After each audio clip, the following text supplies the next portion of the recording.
ওনাদের হাসি থেকে তুয়া লজ্জায় আর রুম থেকেই বের হয়নি। দুপুরে খাবার সে রুমে বসে খেয়েছে। পেশেন্টের ভিড় বেশি থাকায় প্রত্যয় দুপুরে বাসায় আসতে পারলো না। তবে তুয়াকে মেসেজ করে বলে দিল, খেয়ে চুপটি করে ঘুমাও, আমার ফিরতে দেরি হবে। তুয়া প্রত্যয়ের মেসেজটা দেখে মুচকে এসে শুয়ে পড়ল। কলি ব্যালকনি থেকে অনবরত বুড়িয়া ওড়াচ্ছে। একটু পরে প্রত্যয়ের আম্মু তুয়ার রুমে দরজা নক করে বলল, তুয়া আসবো? তুয়া দ্রুত উঠে বসে বলল। হ্যাঁ আম্মু, এসো। প্রত্যয়ের আম্মু রুমে প্রবেশ করে তুয়ার পাশে বসলেন। তুয়াকে চুপ থাকতে দেখে প্রত্যয়ের আম্মু হেসে বললেন, প্রত্যয় ফোন করেছিল, কখন ফিরবে কিছু বলেছে? তুয়া জানালো প্রত্যয়ের ফিরতে দেরি হবে। প্রত্যয়ের আম্মু তুয়ার থুতনি ধরে মুখটা উপরে তুলে বলল, বোকামে, এত লজ্জার কিছু নেই। তুয়া প্রত্যুত্তর না করে চুপ থাকলো।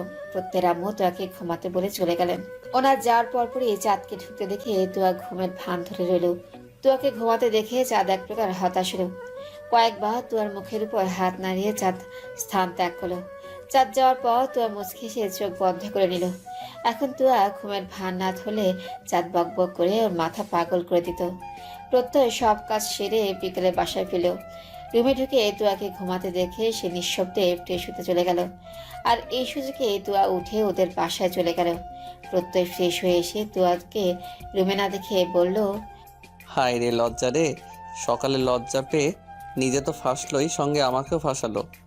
কথাটা বলেই প্রত্যয় মিটিমিটি হাসতে হাসতে ব্যালকনিতে পা বাড়ালো। কলি প্রত্যয়কে রেখে ডানা ঝাপটে অনবরত বলছে।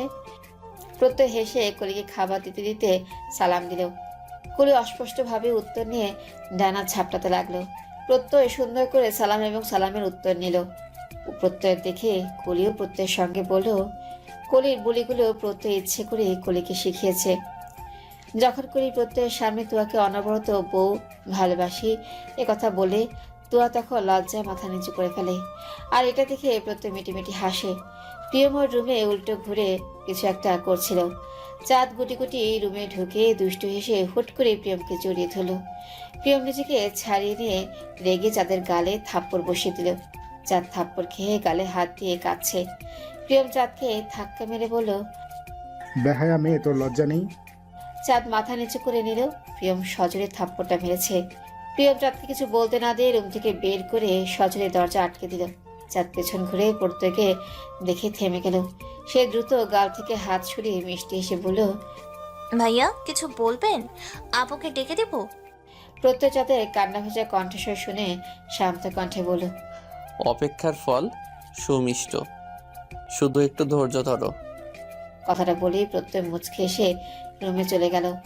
চাঁদ চোখ মুছে প্রিয়মের রুমের দরজা দিকে তাকিয়ে বলল, কি জিনিস জন্মাইলেন গো শাশুড়ি আম্মা, একটু কিছু করলে দাম দুম করে ফেটে ওঠে।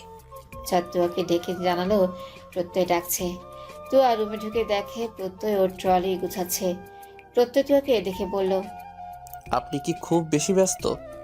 তুয়া ড্রেসিং টেবিলের সামনে দাঁড়িয়ে চুল আঁচড়ানো থামিয়ে বলল। কই না তো। প্রত্যয় তুয়াকে পেছন থেকে জড়িয়ে ধরে বলল, তা আমার থেকে পালিয়ে বেড়াচ্ছেন কেন? আমার অপরাধ কি শুনি? তুয়া হাতের চুড়িটা রেখে ঘুরে বলল, তেমন কিছু না জনাব, এখন চলুন, ইচ্ছের আম্মু আপনাকে ডাকছে। প্রত্যয়কে জিজ্ঞাসা দৃষ্টিতে তাকাতে দেখে তুয়া বলল, ইচ্ছের জ্বর এসছে, ওকে ইঞ্জেকশন পুশ করতে হবে। ইচ্ছের জ্বরের কথা শুনে প্রত্যয় তুয়াকে নিয়ে নিচে গেল। চাঁদ প্রত্যয়ের আম্মুর সঙ্গে তখন ওখানেই ছিল। প্রত্যয় ইচ্ছে জ্বর মেপে ইঞ্জেকশন রেডি করলো। ইচ্ছে এখন ঘুমাচ্ছে, এই সুযোগে ইঞ্জেকশন দিতে হবে, না হলে লঙ্কা কাণ্ড বাঁধিয়ে ফেলবে। তুয়া চাঁদের পাশে দাঁড়িয়ে ধীর কণ্ঠে বলল। চাঁদ, তোমার গালে কি হয়েছে? চাঁদও আস্তে করে বলল, তোমার দেব চুমিয়ে গাল লাল করে দিয়েছে। তুয়া কিছু বলার আগেই প্রিয়ম পেছন থেকে রেগে পড়ল। তুই কি মানুষ হবি না? জঙ্গলি, সারা জীবন জঙ্গলি থাকবি। প্রিয় ইশারায় ওর আম্মুকে বলে বাইক নিয়ে চলে গেল। চাঁদের মুখের অবস্থা দেখে তুয়া মুখে ওড়না গুজে হাসতে লাগলো। তুয়াকে হাসতে দেখে প্রত্যয় ইঞ্জেকশন দিতে গিয়ে থেমে গেল। তুয়া হাসি আটকাতে না পেরে রুম থেকে বেরিয়ে বাসায় চলে এলো। প্রত্যয় ইচ্ছেকে ইঞ্জেকশন পুশ করে দ্রুত সিরিঞ্জ সরিয়ে ফেলল। ইচ্ছে একটু ব্যথা পেয়ে চোখ বন্ধ খুলে চোখ বরাবর করে তাকালো। প্রত্যয় হেসে বলল, ইচ্ছে মনি, তোমার জ্বরের আমাকে জানাওনি কেন? আমি এজন্য তোমাকে দেখতে আসলাম। প্রত্যেক কৌশলে ইচ্ছেকে কোলে তুলে ইঞ্জেকশন পুশ করার স্থানে হালকা করে ডলতে লাগলো। ইচ্ছে প্রত্যয়ের গলা জড়িয়ে ধরে কাঁধে মাথা রেখে বলল, আমি সুচ দিব না। প্রত্যয় হেসে বলল, কার এত সাহস তোমাকে সুচ দিবে? যে সুচ দিবে তাকে আমি পুলিশের কাছে রেখে আসবো। প্রত্যয়ের কথা শুনে রুমের সবাই হাসল। প্রত্যয় খুব সহজে ইচ্ছেকে সুন্দরভাবে মানিয়ে নিল। এখানে অন্য কেউ থাকলে এতক্ষণে ইচ্ছে তাকে কামড় আর খাঁচি দিয়ে আধমরা করে দিত। মূলত এজন্য ইচ্ছের আম্মু বুদ্ধি করে প্রত্যয়কে রেখেছে। ইচ্ছে প্রত্যয়ের কাঁধ থেকে মাথা তুলে বলল। প্রত্যয় কানাচুর আননি? প্রত্যয় ইচ্ছেকে ওনাদের বাসায় নিয়ে যেতে যেতে বলল, হুম, এখানে আনলে রুমের সবাই কেড়ে খেতে নিত। এখন তুমি আমার বাসায় চলো, ওখানে গিয়ে চানাচুর খাবে। ইচ্ছে রুমের সবার দিকে তাকিয়ে বলল। সবাই লুপি। ইচ্ছের কথা শুনে সবাই উচ্চ শব্দে হাসতে লাগলো। আর প্রত্যয় ইচ্ছেকে নিয়ে বাসায় চলে এলো। তুয়া ড্রয়িং রুমে মেঝেতে বসে এখনো হাসছে, আর চাঁদ গাল ফুলিয়ে সোফায় বসে আছে। এখন তুয়া চাঁদকে দেখে বারবার বলছে, আর আদর লাগবে চাঁদ ডার্লিং। কথাটা বলেই তুয়া আবার হাসতে লাগলো। প্রত্যয় ইচ্ছেকে সোফায় বসে চানাচুর এনে দিল। ইচ্ছে চানাচুর নিয়ে প্রত্যয়ের বুকের সাথে লেপটে বসে রইল। তুয়া ভ্রু কুচকে বলল, ইচ্ছে তুই এত লোভী কেন? তুই সত্যি খুব পচা মেয়ে। ইচ্ছে ছলো ছলো চোখে তাকিয়ে বলল। তিনু, তুয়া রাগের অভিনয় করে বলল, আমার বরের বুকে মাথা রাখছিস কেন? সর সর বলছি।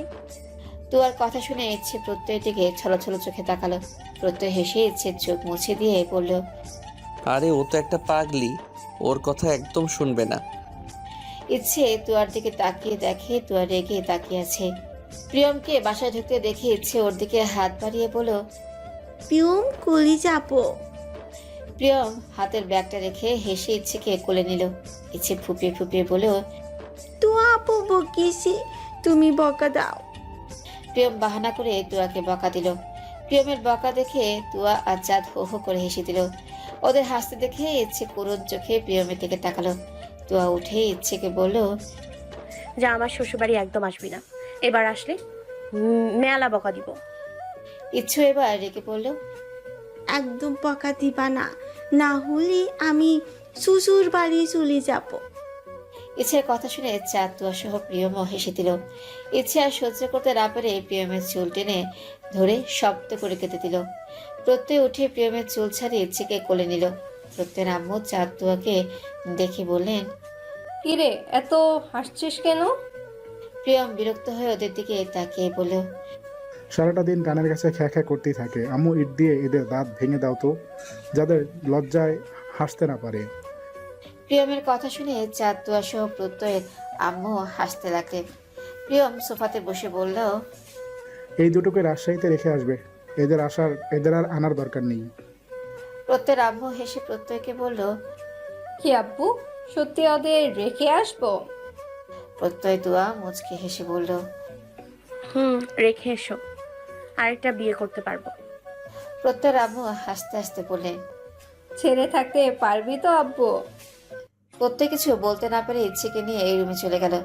তুয়া ততক্ষণে হাসি থেমে লজ্জায় সে লাল হয়ে গেছে। প্রত্যয়ের আম্মু হেসে রুমে চলে গেলেন। তুয়া উঠে প্রত্যয়ের রুমে ঢুকলো।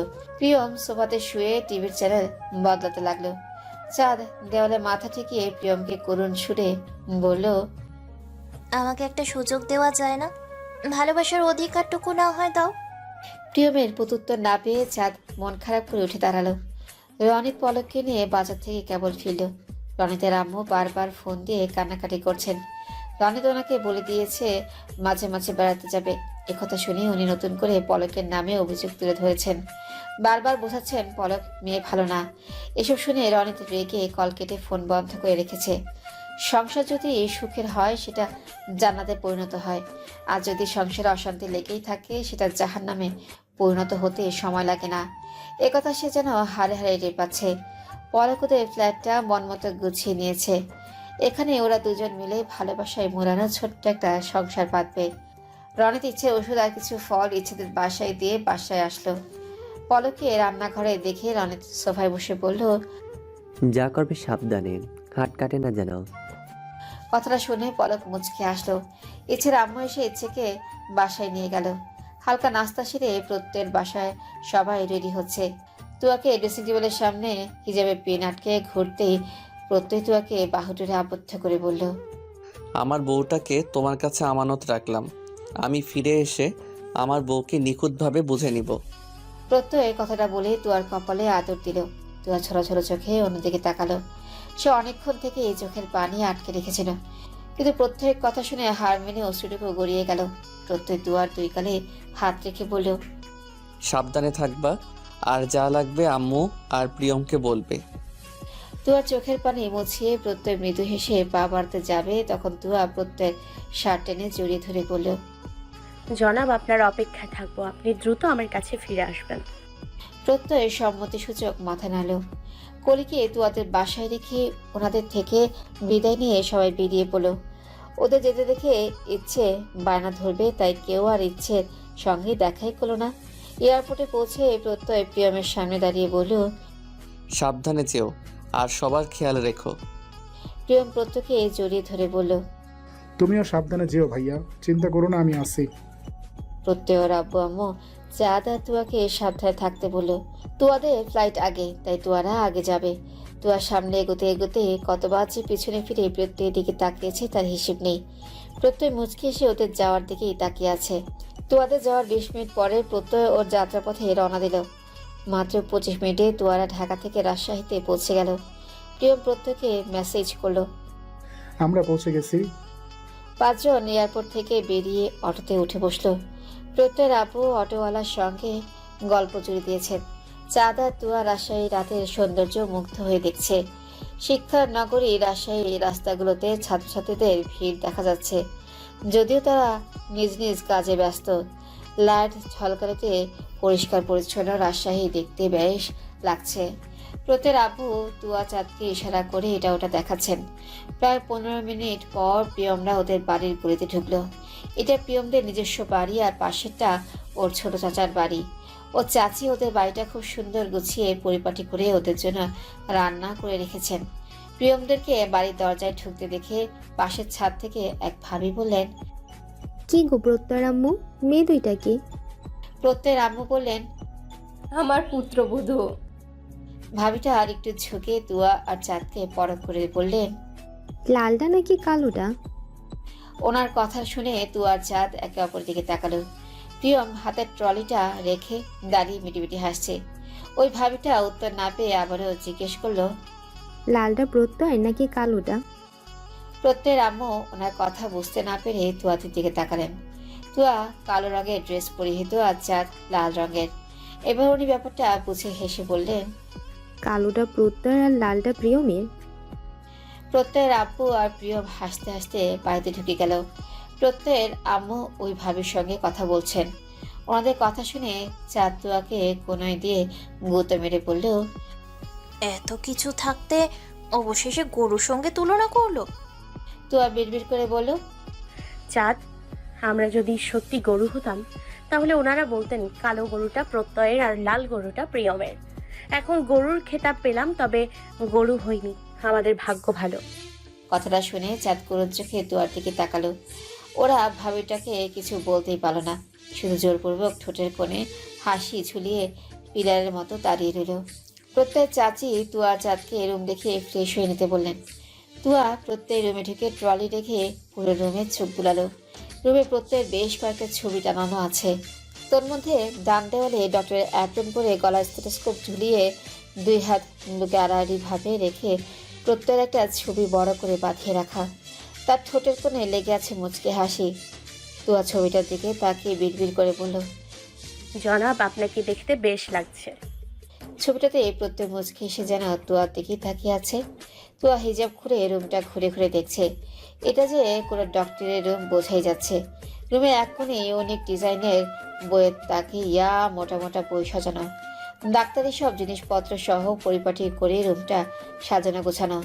তুয়া ফ্রেশ হয়ে এসে ওর আম্মুর সঙ্গে কথা বলল।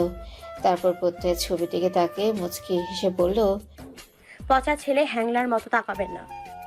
একটু পরে প্রত্যয়ের আম্মু চাঁদ তুয়াকে ডেকে পুরো বাড়িটা ঘুরে দেখালেন। প্রিয়মের চাচির সঙ্গে অনেক গল্প করে রাতে খেয়ে যে যার রুমে শুতে চলে গেল। প্রত্যয় যথাসময়ে প্যারিসে পৌঁছে রেস্ট নেওয়ার সময়টুকুও নিল না। ওর এক টিচারের চিকিৎসা করতেই সে মূলত এখানে এসেছে। ওনার অবস্থাও এখন খুব একটা ভালো নয়। হার্ট ব্লক হয়ে যে কোনো মুহূর্তে কিছু একটা ঘটে যেতে পারে। উনি আপাতত হসপিটালেই ভর্তি আছেন আর প্রত্যয় নিজে এসেছে ওনার সঙ্গে দেখা করতে। প্রত্যয় ওনার সব রিপোর্ট দেখে ওনার দিকে তাকালেন। উনি একজন কার্ডিওলজিস্ট, ওনার থেকে কিছু লুকানো সম্ভব নয়। প্রত্যয়কে তাকাতে দেখে উনি প্যারিসের ভাষায় মৃদু হেসে বললেন, ওয়াশিক, আমার অপারেশনটা তুমি নিজে করো। হতাশার কিছু নেই, মৃত্যু তো আমাদের সৃষ্টিকর্তার হাতে। হার্ট ব্লকের প্রাথমিক অবস্থায় উনি ওষুধের মাধ্যমে চিকিৎসা শুরু করেছিলেন। মাঝখানে কয়েক বছর ভালোই ছিলেন, কিন্তু গত 6 মাস ধরে আবারও সমস্যা দেখা দিয়েছে এবার, এবং বুঝেছে ওনার হার্টে ব্লকের সংখ্যা বেশি হওয়ায় রিং বসানোটা সুবিধাজনক হবে না, আর এক্ষেত্রে ওনাকে বাইপাস সার্জারি করতে হবে। উনি প্রত্যয়কে এটাও জানালেন সার্জারিটা রিস্কি, তাই কেউ রাজি হচ্ছে না। অনেকেই ভাবছে বয়স বেড়েছে, ধকলটা উনি সামলে উঠতে পারবে না। প্রত্যয় আল্লাহর উপর ভরসা রেখে ওর লক্ষ্য স্থির করলো এবং জানালো কালকে সকাল 6টায় ওনার অপারেশনটা সে করবে। একথা শুনে ওর স্যার খুব খুশি হলেন। প্রত্যয় ওনার থেকে বিদায় নিয়ে কালকে ওটি রেডি রাখার কথা জানিয়ে কেবিনে আসলো। এই হসপিটালেই প্রত্যয়ের জন্য স্পেশাল কেবিন বরাদ্দ করা হয়েছে। প্রত্যয়ের যে টেনশন হচ্ছে না তা কিন্তু নয়। সকল টেনশনকে দূর করে প্রত্যয় ফ্রেশ হয়ে খেয়ে টানা কয়েক ঘন্টা নিশ্চিন্তে ঘুমাবে বলে ঠিক করলো। তারপর কালকে সকালে ঠান্ডা মস্তিষ্কে সার্জারি করতে যাবে। পরের দিন সকালে প্রত্যয় ওটির ড্রেস পরে ওটিতে ঢুকলো। কয়েকজন ডক্টর আর নার্স আগেই সব রেডি করে রেখেছিলেন। প্রত্যয় নার্সকে ইশারায় কিছু বললেন, তারপর ওর স্যারের সামনে বসে ওনার হাতটা শক্ত করে ধরে মুচকি হেসে বললেন, স্যার, দোয়া করবেন যেন সফল হতে পারি। স্যার প্রত্যয়ের গালে হাত রেখে মৃদু হেসে বললেন, আমার গর্ব হচ্ছে যে আমার ছাত্র আমার হার্ট অপারেশন করছে। আর হে, ফল যেটাই আসুক, ভাববে সৃষ্টিকর্তার মর্জি। কথাটা বলে উনি ধীরে ধীরে চোখ দুটো বন্ধ করে নিলেন। অজ্ঞানের ইঞ্জেকশন পুশ করায় উনি অজ্ঞান হয়ে গেলেন। ওনার চোখের কার্নিশ বেয়ে এক ফোঁটা অশ্রু গড়িয়ে পড়ল, আর প্রত্যয়ের হাত থেকে ওনার হাতটা ঠিলে হয়ে গেল। প্রত্যয় ওনার হাতটা সাইডে রেখে ওনার মুখের দিকে তাকালো, তারপর সবাইকে কাজ শুরু করার ইশারা করলো। ওটিতে অতি প্রয়োজন ছাড়া কথা বলা সম্পূর্ণ নিষেধ। এখানে মস্তিষ্ক ঠান্ডা রেখে হাতের কাজ করতে হয়। প্রত্যয় হাতে গ্লাভস আর মুখে মাস্ক পরে আল্লাহকে স্মরণ করে কাজ শুরু করলো। ও স্যারের বাড়ির লোকেরা অস্ত্র ছড়িয়ে ওটির বাইরে অপেক্ষা করছে। প্রত্যয় জানে না ওনাদের মুখে হাসি ফোটাতে পারবে কি না, তবে সে যথাসাধ্য চেষ্টা করবে, আর বাকিটা আল্লাহ ভরসা। ইচ্ছে সুস্থ হয়ে আজকে সকালে প্রত্যয়ের বাসায় এসেছে। ওর ছোট ছোট হাতে ফ্ল্যাটের দরজায় বাড়ি মেরে ডাকছে, পিয়ম পিয়ম, দরজা খুলছো না কেন? আমি বাসায় ঢুকবো, দরজা খুলে দাও। তু আপু, দাদ আপু, দরজা খুলে দাও। প্রত্যয়ের আম্মু, দরজা খুলে দাও। ইচ্ছের গলা শুনে তুরা বেরিয়ে ইচ্ছেকে কোলে তুলে নিল। প্রত্যয়রা দরজা খুলছে না দেখে ইচ্ছে কেঁদেও দিয়েছে। তুরা ইচ্ছের চোখ মুছে দিয়ে বলল, ওরা কেউ বাসায় নেই। ইচ্ছে ঠোঁট ফুলিয়ে এক হাত দিয়ে চোখ ডলে হেঁচকে তুলে বলল, ওরা সবাই কোথায়? তুরা ইচ্ছেকে ওদের বাসায় নিয়ে যেতে যেতে বলল, ওরা সবাই রাজশাহীতে বেড়াতে গেছে, কিছুদিনের পর ফিরবে। ইচ্ছে শব্দ করে কেটে বলল, আমি রাজশাহীতে বেড়াতে যাব। তুরা ইচ্ছেকে ওর ফোনে টকিং টম বের করে দিল, কিন্তু সে ফোনটা নিচ্ছে না, বরং এক ফোনে কেঁদেই যাচ্ছে। তুরাগার না পেরে ইচ্ছেকে নিয়ে বাইক করে ঘুরতে বের হলো। আশেপাশে বেশ কিছুক্ষণ ঘুরে তুরাগ ইচ্ছেকে বলল, ইচ্ছে, আমি রাজশাহীর রাস্তা চিনতে পারছি না। আমরাও মনে হয় এখন হারিয়ে গেছি। ইচ্ছে চমকে উঠে তুরাগের দিকে তাকিয়ে চুপ থেকে বলল, পিয়মকে ফোন দাও। এবার তুরাগ আর চোখে ইচ্ছের দিকে তাকিয়ে বোকা সেজে দাঁড়িয়ে রইল। ইচ্ছে প্রচুর টাউট একটা বাচ্চা, ওকে সহজে ঘোল খাওয়ানো যায় না। তুরাগ ফোন বের করে ওরই একটা বন্ধ সিমে কল দিয়ে ইচ্ছেকে ধরিয়ে দিল। ইচ্ছে ফোন বন্ধ পেয়ে মন খারাপ করে ঠোঁট ফুলিয়ে পড়ল। ওদের সাথে আর কথা বলবো না, ওরা আমাকে মেলা দুঃখ দিছে। তুরাগ ইচ্ছেকে বুঝিয়ে আর কিছুক্ষণ ঘুরে দুজনে মিলে বাসায় ফিরল। ইচ্ছে পেছনে ফিরে তাকাও নেই, সোজা ওর বাসায় ঢুকে গেছে। 2 দিন পর তুয়া মন ভার করে রুমে বসে আছে। এই 2 দিনে প্রত্যয়ের সঙ্গে ওর কোনো কথা হয়নি। প্রত্যয় ওর আম্মুকে শুধু ফোন করে শুধু জানিয়েছে সে খুব ব্যস্ত, ফ্রি হয়ে ফোন দিবে, এতটুকু। তাছাড়া প্রত্যয়ের কোনো খবরই তুয়া জানে না। তুয়া প্রত্যয়ের ছবির দিকে অভিমান নিয়ে একবার তাকিয়ে অন্যদিকে মুখ ঘুরালো। ওর মনে প্রত্যয়ের প্রতি এক পাহাড় সমান অভিমান এসে জমেছে। প্রত্যয়ের আম্মু চাঁদকে নিয়ে পাশের বাড়ি বেড়াতে গেছে। তুয়া দুপুরে খেয়ে ঘুমিয়েছিল, তাই আর ওকে ডাকেনি। প্রিয়ম এসে রুমের দরজা নক করলো। তুয়া শরীরে ওড়না জড়িয়ে প্রিয়মকে ভেতরে আসতে বলল। প্রিয়ম মুচকে এসে তুয়াকে বলল, দ্রুত রেডি হও, আমরা দুজন ঘুরতে যাব। তুয়া চাঁদকে ডাকার কথা বললে প্রিয়ম নিষেধ করে দেয়। আর প্রিয়মের জোড়াজুড়িতে তুয়া প্রিয়মের সঙ্গে ঘুরতে বের হয়। প্রিয়ম রাজশাহী টি বাঁধে তুয়াকে ঘুরতে নিয়ে গেল। শান্তির নগরী রাজশাহীতে নিমেষেই মন ভালো হওয়ার মতো এই জায়গাটি। অনেক মানুষ ঘুরতে এসেছে। একটা বাচ্চা ছেলে খিলখিল করে হেসে ওর বোনকে ধরার চেষ্টা করছে। ওর বোনটা ফোকলা দাঁতে হেসে দৌড়ে পালানোর চেষ্টা করছে। পদ্মা নদীর পাড়ে টি বাঁধটি তৈরি করা হয়েছে। প্রিয়ম তুয়াকে নিয়ে সুন্দর একটা জায়গায় বসলো। বিকেলের মৃদু বাতাস এসে শরীরে লেগে মনটাও ঠান্ডা করে দিচ্ছে। নদীর ছোট ছোট ঢেউ এসে তীরে বাড়ি খেয়ে আবারও ফিরে যাচ্ছে। তুয়া চোখ বন্ধ করে কয়েকবার নিঃশ্বাস নিয়ে বলল, বাতাসের সঙ্গে মিষ্টি একটা ফুলের গ্রান ভেসে আসছে। নদীর ছলাৎ ছলাৎ পানির শব্দে দমকা বাতাস এসে তুয়ার চুল এলোমেলো করে দিচ্ছে। প্রিয়ম তুয়ার দিক থেকে চোখ সরিয়ে অন্যদিকে তাকালো। তুয়া উঠে খালি পায়ে ঘাসের উপর হাঁটাহাঁটি করছে, আর ওর উড়ন্ত চুলগুলো উন্মুক্ত হয়ে উঠেছে। প্রিয়ম ওর ফোন বের করে বেশ কয়েকটা ছবি তুলে নিল। তুয়া প্রিয়মকে ছবি তুলতে দেখে বলল, পরের ছবিগুলো আমাকে দিয়ে দেবেন। প্রিয়ম হ্যাঁ বোধক মাথা নাড়িয়ে হাসল। প্রিয়ম তুয়ার বেশ কয়েকটা ছবি তুলে সেও তুয়ার সঙ্গে হাঁটতে হাঁটতে শান্ত কণ্ঠে বলল, তুমি তো ধর্ষিতা নও, তুমিও জানো, তাহলে নিজেকে গুটিয়ে নিচ্ছিলে কেন? আমার কাছে শেয়ার করতে পারো। তুয়া হাঁটা থামিয়ে প্রিয়মের দিকে তাকিয়ে মাথা নিচু করে নিল। প্রিয়ম এর আগেও এই কথাটা বলেছে। সেদিন তুয়া কিছু বলতে পারেনি, তা আজকে কিছু বলার জন্য আগের স্থানে এসে পানিতে পা ডুবিয়ে বসে পড়ল। আপনি জানলেন কিভাবে? প্রিয়ম দ্বিধাহীনভাবে অকপটে বলল, ভাইয়া বলেছে। প্রত্যয় প্রিয়মকে বলেছে। কথাটা শুনে তুয়া অবাক হলো। প্রত্যয় তো জানার কথা না, সে বা জানলো কিভাবে? তুয়ার ভ্রু কুচকানো দেখে প্রিয়ম বলল, যেদিন হসপিটালে ভর্তি হয়েছিলে সেদিনই ভাইয়া তোমার সব রিপোর্ট দেখেছিল। একজন ধর্ষিতাকে বেশ কয়েকটা টেস্ট করা হয়, আর তাতে প্রমাণও মিলে ধর্ষণ হওয়ার। কিন্তু তোমার বেলায় রিপোর্ট এসেছে শি ইজ নট রেপ, অর্থাৎ তুমি কারো কাছে ধর্ষিতা হতে যাচ্ছিলে কিন্তু হওনি। তুয়া এই মুহূর্তে স্বীকার করলো সে ধর্ষিতা নয়। আর ওই ছেলেগুলোর এটাই মূল লক্ষ্য ছিল, যে তাকে ধর্ষণ না করেও তার শরীরে ধর্ষিতার কালিমা লাগানো। এজন্যই তারা তাকে বাজেভাবে ছুঁয়েছে, জামা ছিঁড়ে দিয়েছে, ওকে থাপ্পড় মেরে ঠোঁট কেটে দিয়েছে, ওর গলা ইচ্ছে মতো নখ দিয়ে আঁচড় কেটেছে, বিশ্রীভাবে হেসে ওর হাত বেঁধে ওর কাঁধে, গালে, গলায় কামড় বসিয়েছে। তারপর রাস্তায় সজোরে ধাক্কা মেরে বলেছে, এবার প্রমাণ কর তুই ধর্ষিতা নস। তুয়া এই অবস্থায় বাসায় ফেরার সময় কয়েকজন কটু কথা বলেছে। কেউ কেউ ঘৃণিত চোখে তাকিয়ে বলেছে মরে যেতে। রাস্তার পথচারীরা অদ্ভুত দৃষ্টিতে ওর দিকে তাকিয়েছিল। দুজন ছেলে পাশাপাশি হেঁটে বিশ্রীভাবে হেসে বলেছে, আমাদের সঙ্গে আর একবার যাবি? তুয়া কেঁদে কেঁদে ছেলেগুলোকে চিৎকার করে বলেছে সে ধর্ষিতা নয়। কিন্তু তুয়ার কথা শুনে ছেলেগুলো নোংরাভাবে হেসে বলেছে, চোর মার খেয়ে বলে সে চোর নয়, চুরি করেনি। তুইও দেখি এখন একই বলে আওড়াচ্ছিস। সে যাই হোক, খাওয়া মাল খাওয়ার ইচ্ছে আমাদের নেই। কথাটা বলে ছেলে দুটা হাসতে হাসতে চলে গেল। তুয়ার মস্তিষ্কে তখন এটাই ঘুরছিল, ধর্ষিতা না হয়েও তাকে শাস্তি পেতে হবে। সে কাউকে বোঝাতেও পারবে না সে ধর্ষিতা নয়। শুধু নিজে সত্যি জেনে তো আর সবাইকে বিশ্বাস করানো যাবে না। এসব ভেবে এক পর্যায়ে সেও মেনে নিয়েছিল সে ধর্ষিতা। হাস্যকর ব্যাপার হলেও সত্যি ধর্ষিতা প্রমাণ করা সহজ হলেও ধর্ষিতা নয় প্রমাণ করা সহজ নয়। শরীরে এত দাগ নিয়ে সে যদি বলতো সে ধর্ষিতা না, তাহলে সবাই বলতো সে মিথ্যে বলছে। জোর করে ধর্ষিতার কালিমা শরীরে লেপটে দিত। তাই অন্যের থেকে না নিয়ে তুয়া নিজেই মেনে নিয়েছিল সে ধর্ষিতা।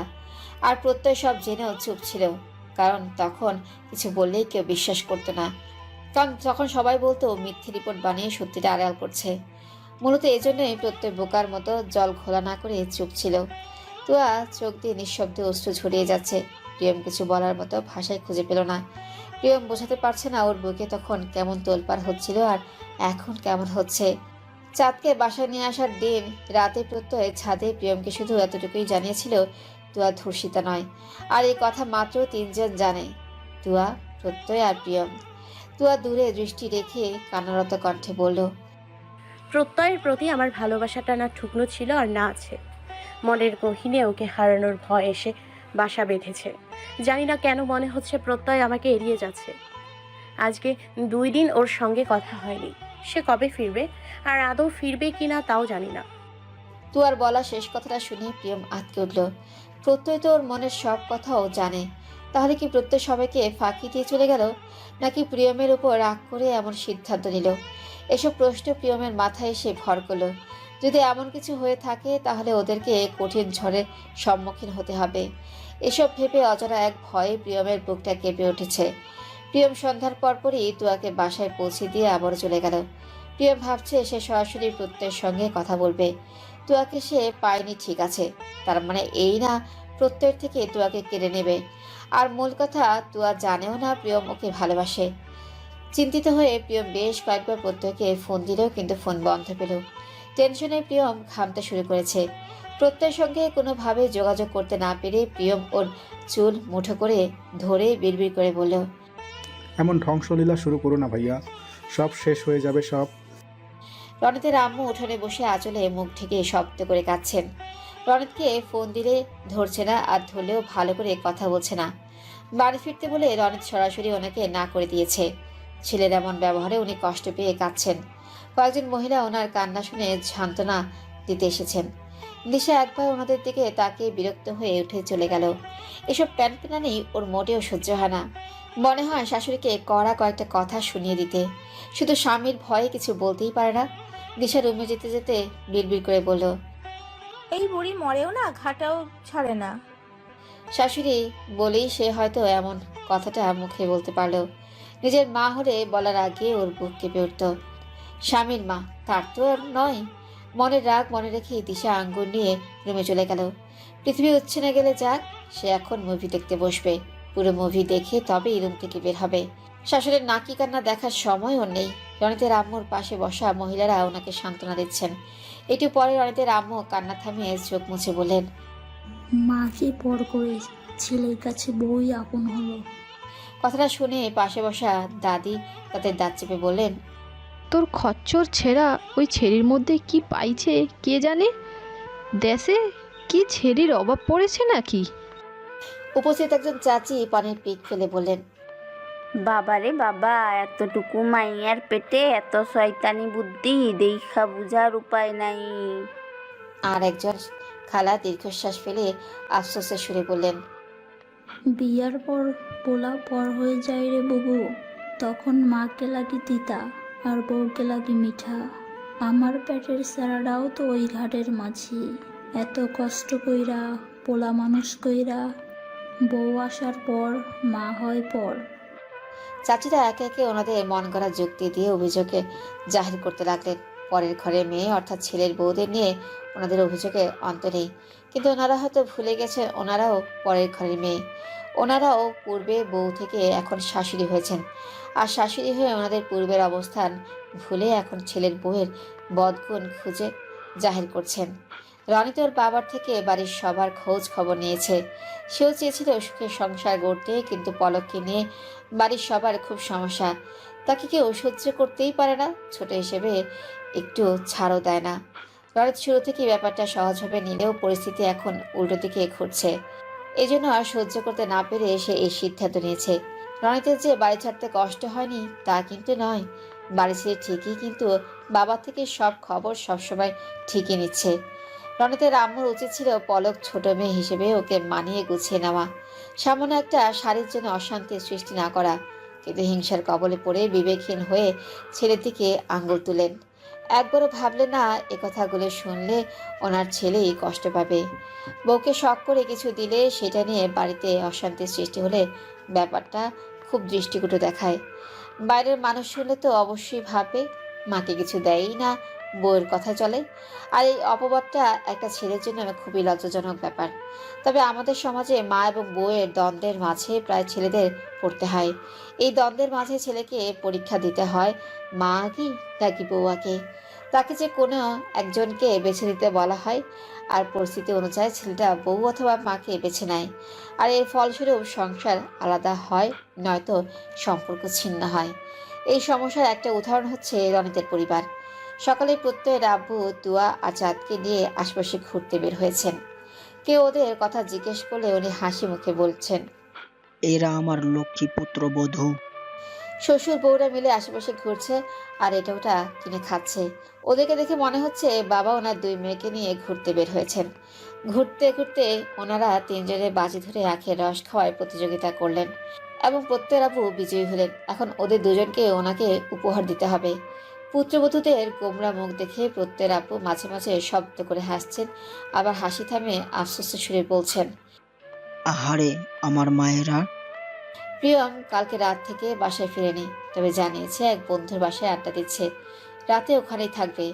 তুয়ারা বেরিয়ে এখনো বাসায় ফিরেনি, তাই প্রত্যয়ের আম্মু ওনার কাজ সেরে চাচির সঙ্গে গল্প করছেন। প্রত্যয়ের আম্মু প্রত্যয়কে নিয়ে চিন্তামুক্ত আছেন। ওনার জানা মতে প্রত্যয় ব্যস্ত, তবে সময় মতো ঠিকই ফোন করবে। আর ডাক্তারদের ব্যস্ততার শেষ নেই, এ কথাটাও মাথায় রাখতে হবে। উনি ছেলেকে চিনেন এবং তার দায়িত্ববোধ সম্পর্কে অবগত, তাই উনি অকারণে চিন্তা করে কেঁদে আবেগে গা ভাসাননি। তবে প্রত্যয় আজ সকালে ওনাকে মেসেজ করেছে, আম্মু আমি ঠিক আছি, আর সবাইকে নিয়ে সাবধানে থেকো। ছোট্ট একটা মেসেজে সে বেশ কয়েকটা কথা বুঝিয়েছে। আলাদাভাবে তাকে কিছু জিজ্ঞেস বা বলার প্রয়োজন হয়নি। তবে প্রত্যয়ের মেসেজের কথা উনি তুয়াকে বলতে ভুলে গিয়েছেন। আর তুয়া প্রত্যয়ের প্রতি অভিমানের পাহাড় জমিয়ে কাল সারা রাত কেঁদে কাটিয়েছে। প্রিয়ম অনেক চেষ্টা করেও প্রত্যয়ের সঙ্গে যোগাযোগ করতে পারেনি। সে অজানা একটা ভয়ে কুঁকড়ে আছে। ওদিকে প্রত্যয় স্যারের বাইপাস সার্জারি করা হয়েছিল এবং সব ঠিকই ছিল, কিন্তু অপারেশনের 48 ঘন্টা পর উনি সাইলেন্ট হার্ট অ্যাটাক করেন। তখন থেকে ওনার বেঁচে থাকাটা আরও বিপজ্জনক হয়ে ওঠে। ওই মুহূর্ত থেকে প্রত্যয় ঠান্ডা মস্তিষ্কে চিকিৎসা চালিয়ে যাচ্ছে। সেও জানে না এর ফল কি হবে, তবে ওর সর্বোচ্চ চেষ্টার কোনো ত্রুটি রাখছে না। প্রত্যয়ের কথা অনুযায়ী মেডিকেল বোর্ড বসিয়ে ডক্টররা আলোচনা বসেছেন। সবার সিদ্ধান্তেই স্যারের পরবর্তী চিকিৎসার ধাপ প্রয়োগ করা হবে। প্রত্যয় 8 ঘন্টার জন্য ওর ক্যাবিনে ফ্রেশ হতে এসেছে। কোনো রকমে ফ্রেশ হতে না হতে কল আসে স্যার হার্ট অ্যাটাক করেছেন। প্রত্যয় তখন ক্ষুধার্ত থাকলেও খাওয়ার সময়টুকু পেল না, বরং ট্রাউজার আর টি শার্ট পরে দৌড়ে বের হলো। আইসিইউ এর বাইরে স্যারের সহধর্মিণী কাঁদতে কাঁদতে প্রত্যয়ের পায়ের কাছে বসে পড়লেন। প্রত্যয় ওই মুহূর্তে ওনাকে দাঁড় করিয়ে, ম্যাম দোয়া করুন বলেই দ্রুত পায়ে আইসিইউ রুমে ঢুকে পড়ল। বাইপাস সার্জারি, তার উপরে হার্ট অ্যাটাক। উনি ভাগ্যক্রমে কোনো মতে সামনে উঠেছেন, তবে এখনও বিপদমুক্ত নন। এসব ব্যস্ততা নিয়ে প্রত্যয় তুয়ার সঙ্গে যোগাযোগ করতে পারেনি। শুধু ওর আম্মুকে মেসেজ করে সবাইকে চিন্তামুক্ত করেছে। ওটিতে কিংবা আইসিইউ রুমে উচ্চ শব্দে ফোনের রিংটোন রাখা নিষিদ্ধ। ওটি আর আইসিইউতে থাকার ফলে ফোনটাও ওর কাছে রাখছে না। তবে সত্যি বলতে প্রত্যয় ইচ্ছে করে তুয়ার সঙ্গে যোগাযোগ করছে না, কারণ কল করলেই তুয়া মন খারাপ করবে অথবা সে কাঁদবে। তুয়ার কান্না শুনে প্রত্যয় ওর বোনটাকে শান্ত রেখে কাজ সারতে পারবে না, তাই সে ভেবেছে ফিরে তুয়ার একেবারে অভিমান ভাঙাবে। বিকেলে তুয়ার আব্বু আম্মু ছাদে বসে গল্প করছেন। ওনারা প্রত্যয়ের খোঁজ নেওয়ার জন্য কল করলেন, কিন্তু ফোন বন্ধ পেল। ওনারা তুয়ার সঙ্গে কথা বলেন এবং মেয়ে ওখানে ভালো আছে শুনে খুশি হলেন। তুয়া কষ্ট পেলেও হাসি মুখে মা বাবার সঙ্গে কথা বলল। তারপর প্রত্যয়ের ছবিটার দিকে তাকিয়ে বলল, আপনাকে লাটিমের মতো না ঘোরাতে পারলে আমিও তুয়া নয়। কথাটা বলেই তুয়া মন ভার করে জানালার পাশে বসলো।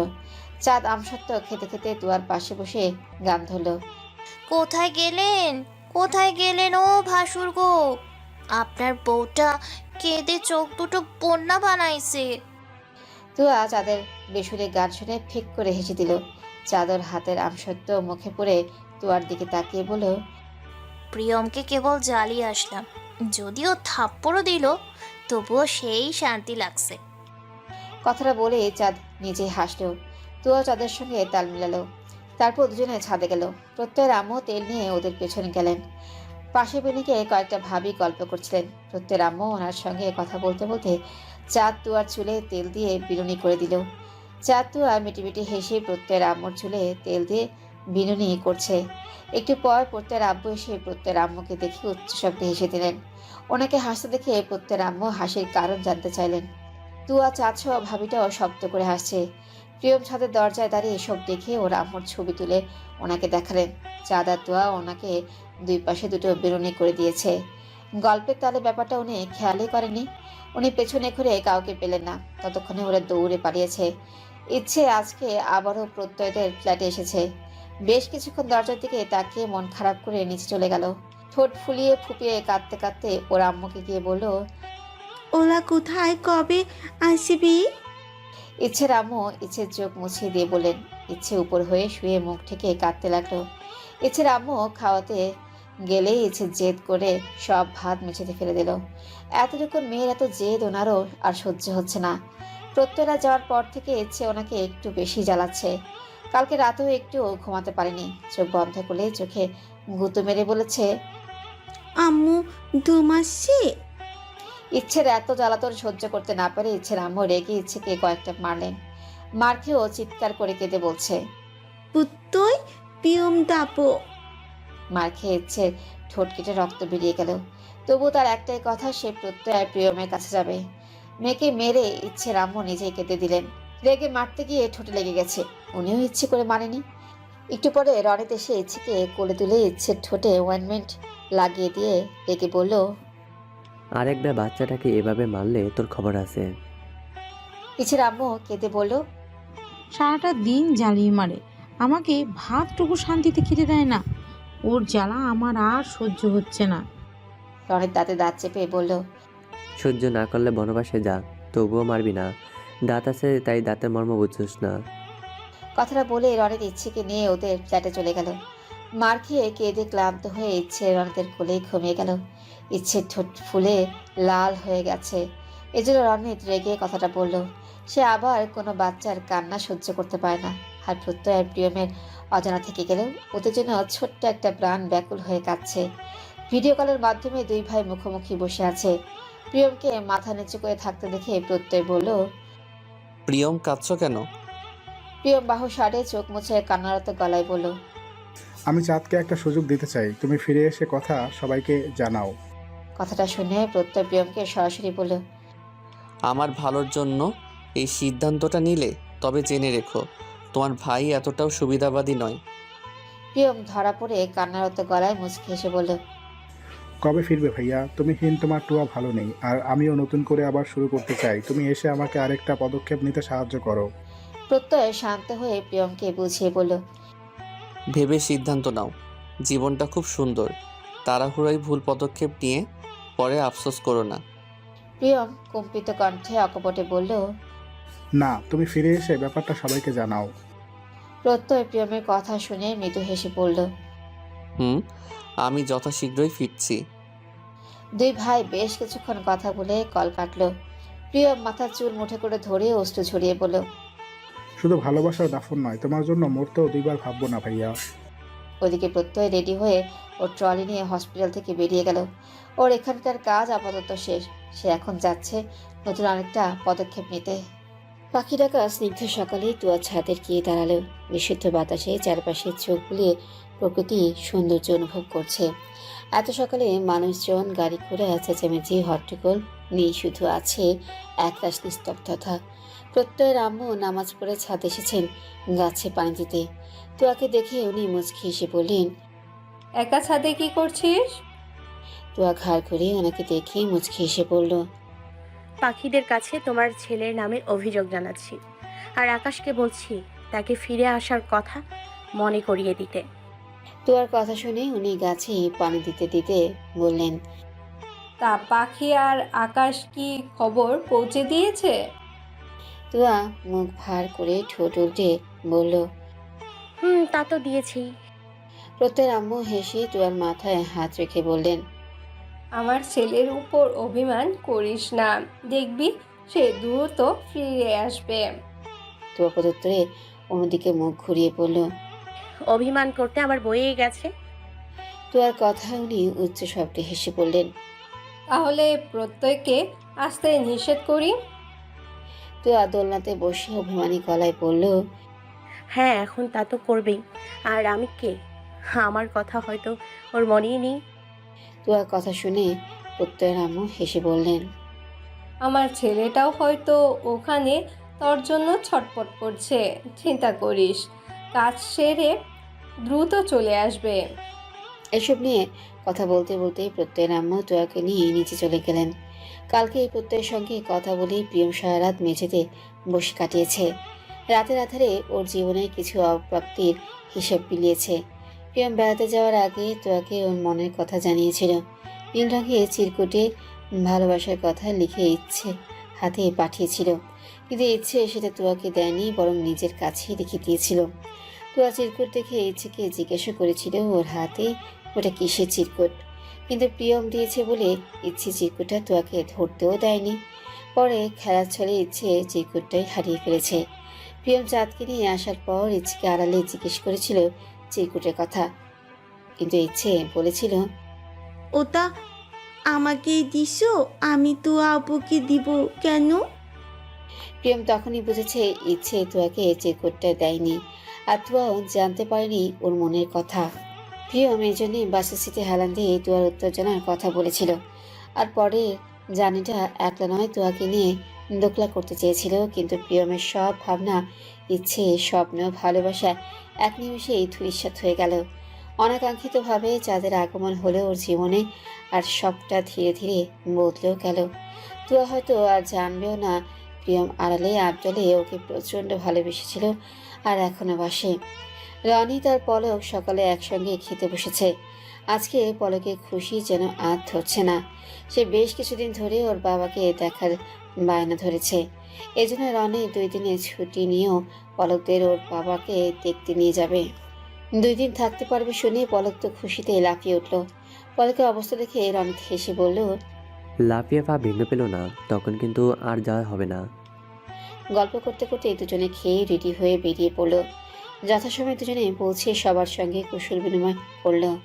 রনিত পলকের সঙ্গে রুমে চলে গেল, আর পলক সবার সঙ্গে গল্পে মেতে উঠল। অনেকদিন পর সে বাড়িতে এসেছে, তাই গল্পের ঝুলি নিয়ে বসেছে।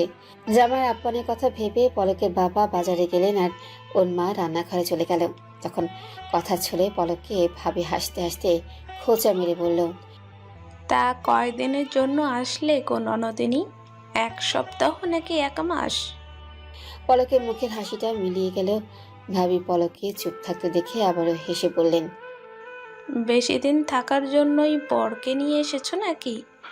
আমি ভেবেছিলাম বাপের বাড়ি যাব, তোমার জন্য আর যাওয়া হলো না। বিয়ের পর বাবার বাড়িতে এই দিনগুনে আসতে হয় পলকে জানাই ছিল না। পলক ঢোক গিলে ছলছল চোখে ওর ভাবিকে বলল, না ভাবি, আজকে বিকেলেই চলে যাব, কালকে তুমি তোমার বাবার বাড়ি যেও। পলকের ভাবি কথাটা শুনে যেন খুব খুশি হলেন। পলক মুচকে এসে আড়ালে চোখ মুছে রুমে গিয়ে অনেককে বলল, অনেকদিন পর বাড়িতে এলাম, কিন্তু এখানে এসে আর মন টিকছে না। আজকে বিকেলেই চলে যাব, আমার নিজের সংসারই ভালো। রনিত পলকের দিকে পূর্ণ দৃষ্টিতে তাকিয়ে মৃদু হেসে বলল, যেমনটা বলবেন মহারানী। পলক কথাটা শুনে জোরপূর্বক হেসে রুম ত্যাগ করলো। রনিত কিছুক্ষণ আগে রুম থেকে বের হতে গিয়ে পলকের ভাবির কথাটা শুনেছে। সে ভেবেছিল কোনো বাহানা দেখে পলককে নিয়ে চলে যাবে, কিন্তু ওর কিছু বলার আগেই পলক খুব সুন্দর করে সাজিয়ে গুছিয়ে একটা বাহানা হাজির করলো। তুরাগ বাইকে চাবি হাতে আঙ্গুলি ঘোরাতে ঘোরাতে নিচে নামছে। ইচ্ছে হতে রুমের বাইরে ছোট্ট একটা টুলে বসে পুতুলের চুল আশ্রয় দিচ্ছিল। তুরাগ ইচ্ছের গাল টেনে বলল, ইচ্ছে তুরাগকে কিছু না বলে ওদের রুমে ঢুকে দরজা আটকে দিল। তুরাগ হতবাক হয়ে ইচ্ছের দিকে তাকিয়ে ওর কাজে চলে গেল। ইচ্ছের আম্মু ইচ্ছেকে কোলে বসে নুডলস খাইয়ে দিলেন। ইচ্ছে কালকের মার খেয়ে ভয়টু শব্দও করলো না। জেদ না করে একদম ভদ্র মেয়ের মতো খেয়ে টিভিতে কার্টুন দেখতে বসলো। ইচ্ছের আম্মু অবাক হলেও কিচ্ছু বলল না, বরং খুশি হলেন। তবে মেয়ের মনে যে ভয়ের সৃষ্টি করেছেন উনি একথা আন্দাজও করতে পারলেন না। কিছু বললে আম্মু মারবে ভেবে ইচ্ছে নুডলসের ঝালে ঠোঁটেও জ্বলার কথাও বলল না, শুধু মারের ভয়ে পানি দিয়ে নুডলস গিলে খেলো। ইচ্ছে ওর বাবাকে কাছে পায় না। প্রত্যয় আর প্রিয়মের কাছে যা আবদার করে তারাও হাসি মুখে সেগুলো পূরণ করে। বাচ্চারা যাদের কাছে ভালোবাসা পায় তাদের কাছেই যেতে চায়। ইচ্ছেও ছোট্ট মনে প্রত্যয় আর প্রিয়মের জন্য একটা মায়া জন্মেছে। এজন্য তাদের কাছে যাওয়ার জন্য সে এতটা জেদ ধরেছিল, কিন্তু ওর কথাটা কেউ বুঝলই না, বরং মার খেয়ে ছোট্ট মনে ভয় সৃষ্টি হলো। প্রত্যয় স্যার এখন কিছুটা অসুস্থ আছে, এই জন্য প্রত্যয় অন্য ডক্টরদের সঙ্গে কিছু কথা বলে হসপিটাল থেকে বেরিয়ে গেছে। প্যারিসের লা ডিফেন্স গিয়ে সে নিজের কাজ সেরে এয়ারপোর্টের দিকে রওনা হয়েছে। লা ডিফেন্স প্যারিসের প্রাণকেন্দ্র, আর এখানে রয়েছে বিলাসবহুল পণ্যের দোকান। এখানে প্রায় বছরে 1,70,00,000 পর্যটক বেড়াতে আসেন এবং কেনাকাটা করেন, আর এজন্য প্যারিসকে কেনাকাটার স্বর্গ বলা হয়। জার্নির সময়টুকু প্রত্যয় কারোর সঙ্গে যোগাযোগ করেনি। এত লং জার্নিতে সে বই পড়ে, কখনো দুয়ার ছবি দেখে, কখনো গেম খেলে, আবার কখনো ঘুমিয়ে কাটালো। তারপর দীর্ঘ জার্নি সমাপ্ত করে যথাসময়ে সে বাংলাদেশে পৌঁছালো। তারপর একটা রেস্টুরেন্টে ঢুকে ফ্রেশ হয়ে হালকা কিছু খেয়ে রাজশাহীর বাসে উঠে বসলো। রাজশাহীতে যাওয়ার ফ্লাইট আছে, তবে 4 ঘন্টা পর, ততক্ষণ অপেক্ষা করা সম্ভব নয়। প্রত্যয় বাসের সিটে হেলান দিয়ে চোখ বন্ধ করে বসল। একটু পরে বাস তার নিজস্ব গতিতে চলতে শুরু করলো। ওর 2 সিট পরে একটা বাচ্চা একটাই গান অনবরত বাজিয়েই যাচ্ছে। কেউ বন্ধ করতে বলেই বাচ্চাটা চিৎকার করে উঠছে। এজন্য বাসে অনেকেই বিরক্ত হয়ে বাচ্চার দিকে তাকাচ্ছে। প্রত্যয় না বাচ্চাটার দিকে একবার তাকিয়ে কানে ইয়ারফোন গুঁজে বসে রইল। বাচ্চাটার দিকে তাকিয়ে হঠাৎ প্রত্যয় ইচ্ছের কথা মনে পড়ল। ফোন বের করে ইচ্ছের আম্মুকে বেশ কয়েকবার ফোন করলো, কিন্তু উনি ধরলেন না। তাই ফোনটা পকেটে রেখে প্রত্যয় চোখ বন্ধ করে মনে মনে বলল, ইচ্ছে মনি বোধহয় মেলা দুঃখ পেয়েছে। কথাটা বলেই প্রত্যয় মৃদু হাসল। দুপুরে সবাই একসঙ্গে খেয়ে তুয়ার রুমে গিয়ে ঘুমিয়েছে। আসরে আজানের সময় প্রত্যয়ের আম্মু তুয়াকে একবার দেখে গেলেন। কাজ কাম নেই, ডেকেই বা কি হবে ভেবে উনি চাচিদের বাসায় গেলেন। চাঁদ এক বাটি নুডলস নিয়ে টিভিতে সিরিয়াল দেখছে আর খাচ্ছে। প্রিয়ম ওর রুম থেকে চেঁচিয়ে ওর আম্মুকে বলল, আম্মু 1 মগ কফি দাও প্লিজ, আমার প্রচণ্ড মাথা ব্যথা করছে। প্রিয়মের চিৎকার শুনে চাঁদ ওর মুখে নুডলস পুড়ে বিরক্ত হয়ে বলল, এই বলদা খালি ষাঁড়ের মতো চেঁচাইতেই জানে। আমার কাছে এসে একটু আমার কাছে এসে একটু জানু মানু বলবে না, তা না, সারাদিন ম্যা ম্যা করবে, নয়তো আমাকে খ্যাচ খ্যাচ করতেই থাকবে। চাঁদ কফি বানানোর জন্য উঠতে গেলে তখন কলিং বেল বেজে উঠল। সে দরজা খুলে প্রত্যয়কে দেখে অবাক হয়ে বলল, ভাইয়া আপনি? প্রত্যয় মুচকে এসে বলল, কেমন আছো চাঁদ? চাঁদ ভালো আছে বলে কে কোথায় আছে গড়গড় করে বলে হাফ ছাড়ল। তো আর কান্নার কথা সহ আর খবরও প্রত্যয়কে জানিয়ে দিল। প্রত্যয় চাঁদের কথা শুনে হেসে ওর রুমের দিকে পা বাড়ালো। আর চাঁদ প্রিয়মকে বকতে বকতে কফি বানাতে রান্নাঘরে চলে গেল। প্রত্যয় রুমে ঢুকে তুয়াকে ঘুমাতে দেখে মুচকি হাসলো, কিন্তু ডাকলো না। ওর শরীরে এখন ধুলাবালি লেগে আছে, এজন্য আগে ফ্রেশ হয়ে আসলো। তো একটা বালিশ জড়িয়ে ধরে পেয়ে ঘরে ঘুমাচ্ছে। প্রত্যয় মিটিমিটি হেসে টাওয়াল ব্যালকনিতে মেলে দিয়ে তুয়ার পাশে গিয়ে শুয়ে পড়ল। তারপর কিছু একটা ভেবে প্রত্যয় ওর মাথা ঝাঁকিয়ে ভেজা চুলের পানি তুয়ার ঘুমন্ত মুখের উপর ফেলল। তুয়া বিরক্তিকর শব্দ করে নড়ে চড়ে আবারও ঘুমিয়ে গেল। প্রত্যয় মিটিমিটি হেসে একই কাজ আবারও করলো। তুয়া রেগে চোখ খুলে প্রত্যেকে দেখে চোখ বড় বড় করে তাকিয়ে থাকলো। তুয়া ভাবছে এটা সত্যিই নাকি স্বপ্ন দেখছে, তবে সে মনে প্রাণে চাচ্ছে এটা যেন সত্যি হয়। তুয়ার মনে হচ্ছে সে বেশ কয়েক বছর পর প্রত্যয়কে দেখছে, তাই সে প্রত্যয়ের মুখ পানেই তাকিয়ে আছে। তুয়া কিভাবে তাকাতে রেখেই প্রত্যয় তুয়ার নাক টেনে বলল, স্বপ্ন নয় পাগলি, সত্যি এসেছি। কথাটা শুনে তুয়া প্রত্যয়ের গলায় মুখ ডুবিয়ে কাঁদতে লাগলো। সে ভেবেছিল প্রত্যয়ের সঙ্গে কিছুতেই কথা বলবে না, কিন্তু প্রিয় মানুষটাকে দেখে সে নিজেকে সামলাতেই পারল না। বরং অভিমান ভুলে তার বুকে নিজের জায়গাটা বুঝে নিল। আর প্রত্যয় মিটিমিটি হেসে তুয়াকে ওর বুকে আবদ্ধ করে নিল। আর তুয়া কাঁদতে কাঁদতে প্রত্যয়ের বুকে মাথা রেখে আবারও ঘুমিয়ে গেল। বেশ কিছুক্ষণ পর প্রত্যয় তুয়াকে ভালোভাবে শুয়ে রুমের বাহিরে গেল। বাবা মায়ের সঙ্গে দেখা করা দরকার। দেশে ফিরে বউয়ের সঙ্গে ঘরবন্দি থাকাটা বড্ড বেমানান। আর এতক্ষণে ওর আসার খবরটা চাঁদ সবাইকে জানিয়েও দিয়েছে। প্রত্যয় ড্রয়িং রুমে গিয়ে ওর আব্বু আম্মুর সঙ্গে কুশল বিনিময় করলো। প্রিয়ম প্রত্যয়ের কথা শুনেও সেও এসে প্রত্যয়ের পাশে বসলো। টুকটাক কথার মাঝে প্রত্যয়ের আম্মু সবাইকে হালকা নাস্তা দিয়ে বললেন, পাখি আর আকাশের থেকে খবর পেয়ে তুই ফিরলি নাকি আব্বু? প্রত্যয়ের কথার মানে বুঝতে না পেরে জিজ্ঞাসা দৃষ্টিতে তাকালো। প্রত্যয়ের আম্মু হেসে সকালের ঘটনাটা প্রত্যয়কে জানিয়ে হাসলেন। তুয়ার এমন পাগলামি কথা শুনে প্রত্যয় মৃদু হাসল। ছেলের মুখে হাসি দেখে প্রত্যয়ের আম্মু বললেন, তুয়া কি এখনো ঘুমাচ্ছে? হুম। সন্ধ্যা আজানের সময় তুয়া ঘুম থেকে উঠে মন ভার করে বসে রইল। সে সামনে প্রত্যয়ের ছবিটার দিকে তাকিয়ে অশ্রু ঝরাচ্ছে। পুরো রুমে চোখ বুলিয়ে প্রত্যেকে না পেয়ে স্বপ্ন ভেবে শিখিয়ে দিয়ে দিল। হঠাৎ মাথায় কারো হাতের স্পর্শ পেয়ে মুখ তুলে তাকালো। ছলছল চোখে তাকিয়ে দেখলো প্রত্যয়ের সম্মুখে দাঁড়িয়ে আছে। এটা তাহলে স্বপ্ন নয়, বরং সত্যি। তুয়া মনে মনে খুশি হলেও প্রকাশ না করে অভিমানে মুখ ঘুরিয়ে নিল। প্রত্যয় আলতো করে তুয়ার চোখ মুছে দিয়ে বাহুজোরে আবদ্ধ করে বলল, যা শাস্তি দিবে বিনা বাক্যে গ্রহণ করব। বলো কি শাস্তি দিবে? তুয়া প্রত্যয়ের বাহুডোর থেকে ছোটার চেষ্টা করলে প্রত্যয়কে শক্ত করে ধরে রাখলো।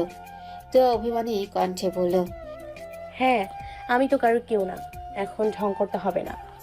প্রত্যয় মুচকে হেসে তুয়ার দুই গালে হাত রেখে বলল, তোমাকে কারো কেউ হতেও হবে না। তুমি আমার এবং আমার, তারপরেও আমার হলেই চলবে।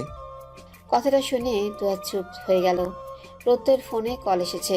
সে কথা বলতে লাগলো আর তুয়া ফ্রেশ হয়ে রুমের বাহিরে গেল। তবে তুয়ার মুখে দুষ্ট হাসি প্রত্যয়ের নজর এড়ালো না। তুয়া প্রত্যয়ের আম্মুর কাছে যেতেই উনি বললেন, এতক্ষণ ঘুমালি, রাতে কি আর ঘুম আসবে? চাঁদ হেসে তুয়াকে খোঁচা মেরে আস্তে করে বলল, রাতে পেন্ডিং কাজগুলো সম্পূর্ণ করতে হবে, তাই না আপু? তুয়া মাথা নিচে করে চাঁদকে একটা চিমটি কাটলো। প্রত্যয়ের আম্মু কথাটা শুনেও না শোনার ভান করে চুপ করে রইল। প্রত্যয় মাগরিবে নামাজ পড়ে ড্রয়িং রুমে ও চাচা চাচিদের দেখে ওনাদের সঙ্গে কুশল বিনিময় করলো। সন্ধ্যার পরে প্রিয়ম প্রত্যয়কে বাইরে হাঁটতে যাওয়ার জন্য বলল। দুই ভাই একসঙ্গে বের হবে। তখন চাঁদ দাঁত বের করে হেসে প্রত্যয়কে বলল, ভাইয়া, আমার বাদাম খেতে মন চাচ্ছে, এখন না খেলে হার্ট অ্যাটাক করে মারা যেতেও পারি। প্রিয়ম বিরক্ত হয়ে চাঁদকে বলল, সারাদিন খাওয়া ছাড়া মাথায় আর কিছু আসে না। প্রত্যয় প্রিয়মকে থামিয়ে চাঁদকে বলল, আচ্ছা, তোমরা আমাদের সঙ্গে চলো। চাঁদ বাইরে যাওয়ার জন্য দৌড়ে তুয়াকে ডেকে আনলো। প্রত্যয় ওর আম্মুকে ডাকলো, কিন্তু উনি যাবেন না বললেন। ওরা চারজনে পেরিয়ে একটা নিরিবিলি রাস্তায় হাঁটছে। চাঁদ আর তুয়া গল্প করতে করতে প্রত্যয়দের একটু সামনে হাঁটছে। রাতে ল্যাম্পপোস্টে হলুদ আলোতে সবাইকে দেখতে অন্যরকম লাগছে। তুয়া হাসতে হাসতে পেছনে ফিরে প্রিয়মকে বলল, ভাইয়া, ল্যাম্প পোস্টার হলুদ আলোতে আপনাদেরকে দেখতে জন্ডিসের পেশেন্টদের মতো লাগছে। কথাটা বলে চাঁদ তুয়া আবারও একসঙ্গে হেসে উঠল। তুয়ার কথাটা শুনে দুই ভাই মৃদু হাসলো। এত জার্নি করে এসে প্রিয় মানুষগুলোর হাসি দেখে প্রত্যয়ের সব কষ্ট যেন ফিকে হয়ে গেছে। প্রিয়ম প্রত্যেকে কিছু বলার জন্য উসখুস করছে, কিন্তু সাহস পাচ্ছে না। প্রত্যয় ব্যাপারটা বুঝতে পেরে বলল, মেয়ে মানে একটু আহ্লাদি, অভিমানিনী, মায়াবী, চঞ্চলাময়ী। তাদের একটু ভালোবাসা পেলে তারাও ভালোবাসা দিতে কার্পণ্যতা করে না। জীবনের কিছু কিছু ত্যাগ ভালো কিছু বয়ে নিয়ে আসে। প্রিয়ম, জীবনকে আরেকটাবার সুযোগ দাও। একটা মেয়ের দায়িত্ব নিয়েছো, তাকে ভালো রাখার দায়িত্ব পালনে কোনো কমতি রেখো না। প্রিয়ম মুচকে এসে প্রত্যয়কে জড়িয়ে ধরে বলল, ভাইয়া, তুমি শুধু আমাকে দূরে সরিও না। প্রত্যয় প্রিয়মের পিঠে ভরসা হাত রাখলো। প্রিয়ম প্রত্যয়কে ছেড়ে চোখ মুছে মুচকি হাসলো। তারপর ওরা চাঁদ আর তুয়ার দিকে এগিয়ে গেল। পলক সেদিন বিকেলেই বাবার বাড়ি থেকে চলে এসেছে। বিয়ের পর শ্বশুরবাড়ি বাবার বাড়ি কোনোটাই পলকের আপন রইল না। তবে সে স্বামী নামক মানুষটাকে ভরসা করে বাঁচবে। আজ সকালে পলক ইচ্ছের আম্মুর সঙ্গে হসপিটালে গিয়েছিল, আর কাঙ্ক্ষিত রিপোর্ট থেকে জেনেছে সে মা হতে যাচ্ছে। এই কথা পলক রনিতকে ভয় বলতে পারছে না। রনিত অফিস থেকে ফিরে পলকের শুকনো মুখ দেখে জিজ্ঞেস করলো, কি হয়েছে, মন খারাপ কেন? পলক জোরপূর্বক হেসে রনিতকে পানির গ্লাস এগিয়ে দিল। রনিত ওর হাত ধরে টেনে নিজের পাশে বসিয়ে সুন্দরভাবে আবারও জিজ্ঞেস করলো, বলো। পলক ভয়ে হাউমাউ করে কেঁদে উঠল। রনিত পলককে এইভাবে কাঁদতে দেখে অবাক, বলল, না বললে বুঝবো কিভাবে? আচ্ছা, যাই হোক, কথা দিচ্ছি বকা দেব না। পলক হেঁচকি তুলে কেঁদে বলল, আমি প্রেগনেন্ট। রনিত ভ্রু কুচকে পলকের দিকে তাকালো। কিছুদিন আগেও তো পলক বললো ওর পিরিয়ড হয়েছে, তাহলে ও প্রেগনেন্ট কিভাবে হয়? রনিত নিজেকে শান্ত করে হেসে বলল, সব ব্যাপারে মজা করতে নেই। কিছুদিন আগে না আমাকে বললে তোমার পিরিয়ড হয়েছে? পলক রনিকে রিপোর্ট দেখিয়ে মাথা নিচু করে রইল। রনি তোকে বারবার বলেছে এখন বাচ্চা নেওয়া যাবে না, এটা ওর জন্য রিস্কি হয়ে যাবে, কিন্তু সেই অঘটনটাই পলক ঘটালো। পলক মুখ কাঁচো কাঁচো করে বলল, আমিও ডাক্তারকে বললাম কিছুদিন আগে আমার পিরিয়ড হয়েছে, তাহলে এটা কিভাবে সম্ভব? উনি আমাকে বললেন ট্রাইমেস্টারের শুরুর দিকে হালকা রক্তক্ষরণ নাকি গর্ভধারণের আগাম সংকেত, আর আমি ইমপ্লান্টেশন ব্লিডিংয়ে পিরিয়ড ভেবেছিলাম। রনিত মাথা নিচু করে চুল মুঠো করে ধরে বসে রইল। অপরিপক্ক বয়সের মেয়েকে বিয়ের ফল সে হারে হারে টের পাচ্ছে। বাচ্চা আসার খবরটা সুসংবাদ হলেও পলকের জন্য ঝুঁকিপূর্ণ, আর এজন্য রনিতের মুখের হাসিটা মলিন হয়ে গেল। পলক ছলছল চোখে রনিতের মুখের দিকে তাকিয়ে আছে, কিন্তু রনিত কিচ্ছু বলল না, উঠে ফ্রেশ হতে চলে গেল। পলক চোখের পানি মুছে জানালার পাশে গিয়ে বসে আকাশের দিকে তাকালো। বিয়ের পর জীবনটা ওর কাছে খুব কঠিন মনে হয়, সবকিছুতেই না শব্দটাই সীমাবদ্ধ হয়ে যাচ্ছে। তবে পলক মনে মনে খুশি, সে চায় ইচ্ছের মতো একটা তোতা পাখি ওর কোল জুড়ে আসুক, সারাদিন পুরো রুম জুড়ে ছোটাছুটি করে আদরে আবদারের ঝুলি নিয়ে বসুক। পলক ওর পেটে হাত রেখে বলল, ছোট রনিত নাকি ছোট্ট পলক?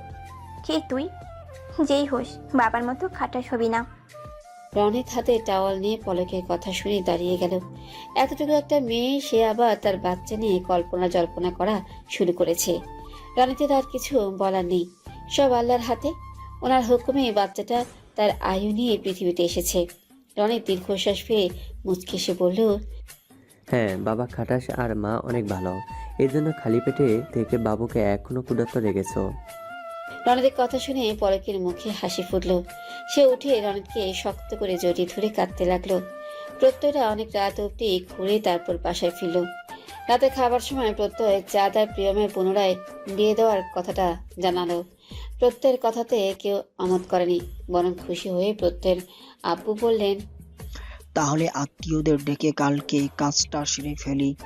প্রত্যয় ওনার কথায় সম্মতি দিয়ে বলল, এটাই ভালো হবে আব্বু। এসব বিষয়ে বড়রা আলোচনা করলেন। চাঁদ প্রিয়মের দিকে তাকালো, সে নিজের খাওয়াতে ব্যস্ত। প্রিয়মকে মেনে নিয়েছে ভেবে চাঁদের মুখে হাসি ফুটল। তারপর খেয়ে যে যার রুমে চলে গেল। প্রত্যয় পেটে হেলান দিয়ে একটা বই পড়ছিল। একটু পরে তুয়া রুমে এসে একটা বালিশ নিয়ে পা বাড়তে যাবে, তখন প্রত্যয় ওর হাত আটকে বলল, কোথায় যাচ্ছ? তুয়া মুখ গোমরা করে বলল, চাঁদের রুমে ঘুমাবো। কথাটা শুনে প্রত্যয় উঠে তুয়ার হাতের বালিশটা রেখে আদরে সুরে গেয়ে উঠল, লক্ষ্মী সোনা রাগ করে না, একটু হাসো প্লিজ। ভাল লাগে না, আর হবে না, করছি যে প্রমিস। প্রত্যয়ের গান শুনে তুয়া অন্যদিকে তাকিয়ে মুচকি হাসল। বাসের সেই বাচ্চাটা এই গানটাই বারবার শুনছিল, যার ফলে প্রত্যয়েরও মুখস্থ হয়ে গেছে। আর সেই গানের 4 লাইন প্রত্যয় তুয়াকে শোনালো। তুয়াকে হাসতে দেখে প্রত্যয় তুয়াকে ওর পাশে বসে বুঝিয়ে ওর স্যারের কথাটা জানালো। প্রত্যয়ের পুরো কথা শুনে তুয়ার অভিমান নিমেষেই দূর হয়ে গেল। তুয়া মুচকি হেসে প্রত্যয়ের হাতের আঙ্গুলের ভাঁজে আঙ্গুল ডুবিয়ে বলল, দূরে গেলে সত্যি কি আমার কথা মনে পড়ে?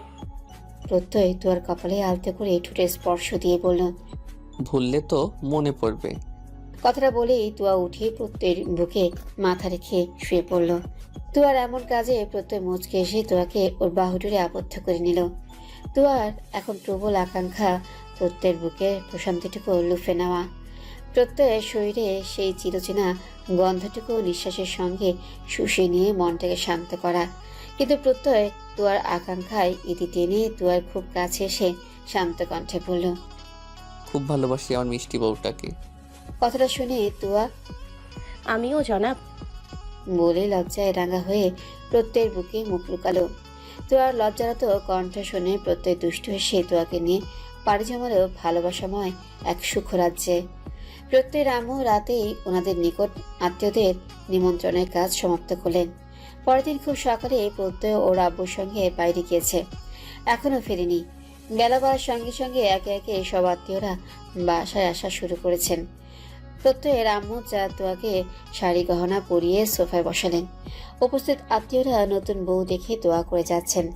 তোয়াদের ঠিক সামনে সম্পর্কে নানি খালারা ওনাদের আমলের কাহিনী তুলে ধরেছেন। একে একে আত্মীয়দের সংখ্যা বাড়তে লাগলো আর ওরা দুজন মুখে হাসি ছড়িয়ে চুপটি করে বসে রইল। প্রিয়ম সকাল থেকেই বাসায় নেই, তবে ফোন করে জানিয়েছে বাসার আশেপাশেই আছে। সম্পর্কে ভাবিরা তোয়াদের নিয়ে ঠাট্টা করে ওনারাই হাসতে হাসতে একে অন্যের গায়ের উপরে পড়ছে। একটু পরে প্রত্যয় আর ওর আব্বু কিনে আনা জিনিসপত্র বাবুর্চিকে বুঝিয়ে দিলেন। ওনাদের কথা মতো বাবুর্চি কয়েকজনকে সঙ্গে নিয়ে রান্নার কাজে লেগে গেলেন। প্রত্যেকে ড্রয়িং রুমে ঢুকতে দেখে এক ভাবে বললেন, কি গো বরের ভাই, আমাদের দেখে পালিয়ে বেড়াচ্ছ নাকি? প্রত্যয় সবাইকে সালাম দিয়ে কুশল বিনিময় করে মুচকি এসে বলল, ভাবি পালিয়ে বেড়াচ্ছি না, আব্বুর সঙ্গে বাইরে গিয়েছিলাম। প্রত্যয়ের আম্মু এসে তোয়াকে বললেন প্রত্যয়কে খেতে দিতে। তোয়া উঠে প্রত্যয়কে খেতে দিলে প্রত্যয় সবাই খেয়েছে কিনা জিজ্ঞেস করলো। তোয়া গ্লাসে পানি ঢালতে ঢালতে জানালো প্রিয়ম বাদে সবাই খেয়েছে। তোয়াকে গাঢ় গোলাপি শাড়ি পরিহিত দেখে প্রত্যয় আস্তে করে বলল, তোমাকে দেখতে কিন্তু বেশ লাগছে, তবে সাবধানে পড়ে যেও না যেন। কথাটা বলেই প্রত্যয় খেয়ে উঠে বাইরে চলে গেল। সাদা কালো টি শার্টের সঙ্গে কালো জিন্সে প্রত্যেককে বেশ মানিয়েছে। এই কথাটা তোয়া না মুখ ফুটে বলতে পারলেও আর না দু চোখ ভরে দেখতে পারল। এতগুলো মানুষের সামনে ওর দিকে তাকিয়ে থাকাটাও বেমানান দেখাতো। প্রত্যয় প্রিয়মকে ফোন করে বাসায় ফিরতে বলে কল কাটতেই হসপিটাল থেকে কল আসলো। জামিলের সঙ্গে কথা বলতে বলতে প্রত্যয় সামনের দিকে এগিয়ে গেল। একটু পরে ভাবিরা চাঁদ আর প্রিয়মের গায়ে হলুদ ছুঁয়ে গোসল করাবেন বলে ঠিক করলেন। পুনরায় বিয়ে যখন হচ্ছে টুকটাক নিয়মগুলো পালন করুক। প্রত্যয় কথা বলেই ঘুরতেই একজন ভাবি প্রত্যয়কে হলুদ দেওয়ার কথাটা বললেন। ওনার কথাটা শুনেই প্রত্যয় মুচকে এসে বলল, ভাবি, প্রিয় মনে হয় এসব পছন্দ করবে না, আর আমিও ঠিক জানি না হলুদের ছোঁয়াতে আর কি কি লাগে।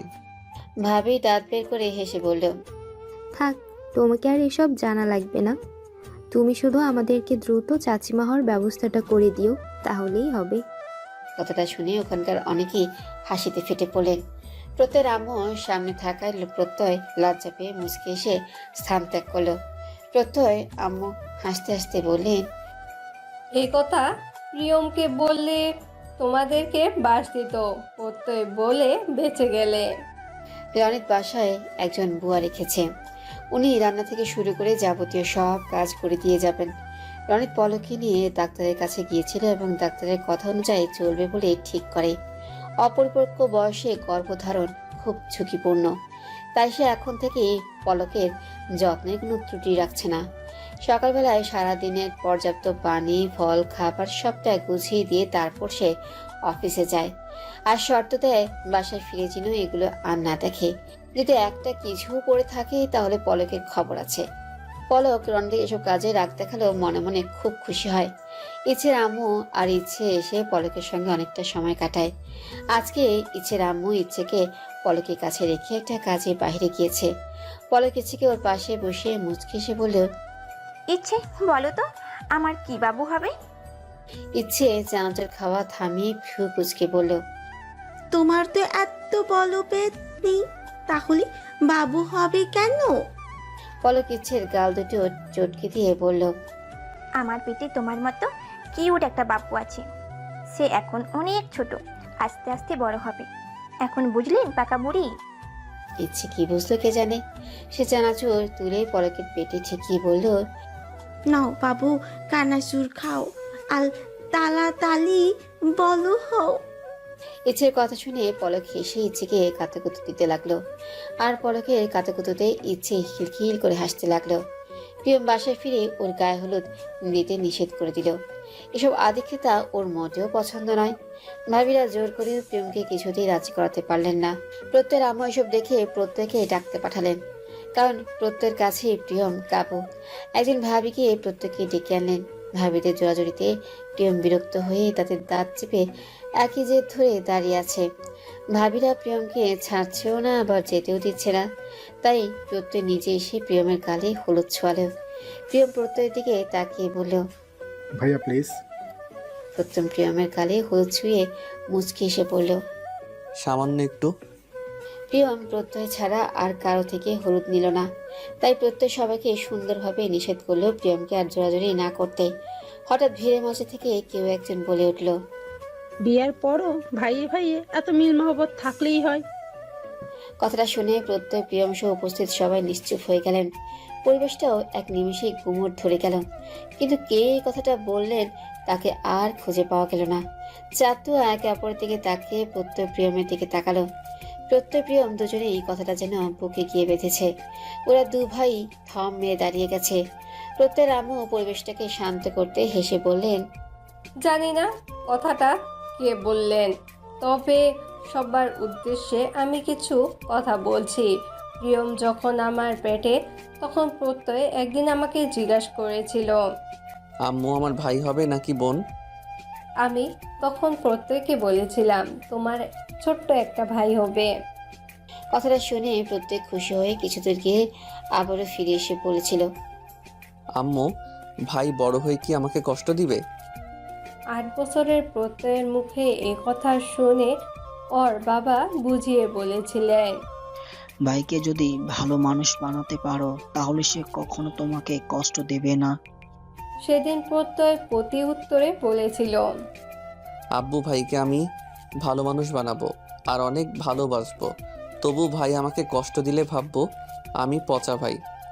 সেদিন প্রত্যয়ের বলা কথাটা আজও আমার কানে বাজে। সে ছোট্ট প্রত্যয় কথাটা শুধু মুখে বলেনি, বরং তার ভাইকে মানুষের মতন মানুষ করে দেখিয়েছে। আমি জানি না ভবিষ্যতে কি হবে বা কি ঘটবে, তবে এটুকু জোর দিয়ে বলবো আমার ছেলেরা সহজে কেউ কারো সঙ্গ ছাড়বে না। হ্যাঁ, ছেলেদের বিয়ে দিয়েছি, তাদের সন্তান হবে, একদিন সংসারও হবে, আলাদা হবে। সংসার আলাদা হওয়াকে আমি সঙ্গ ছাড়া বলে না, বলে সম্পর্কের বিচ্ছেদটা হওয়াটাকে।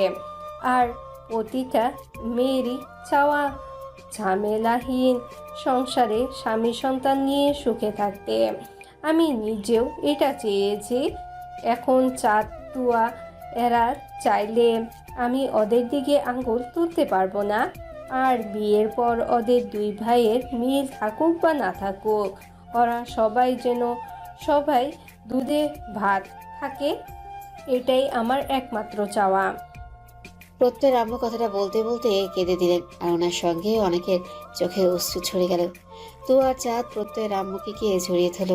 তুয়া প্রত্যয়ের আম্মুর হাতটা ধরে কান্নারত কণ্ঠে বলল, আম্মু কেঁদো না, পরেরটা না হয় পরেই দেখা যাবে। পরের বাড়ির মেয়েরা শুধু সংসার আলাদা করতে জানে তা কিন্তু নয়। শক্ত বাঁধনে বাঁধা সম্পর্কগুলো ভাঙা এতটা সহজ না।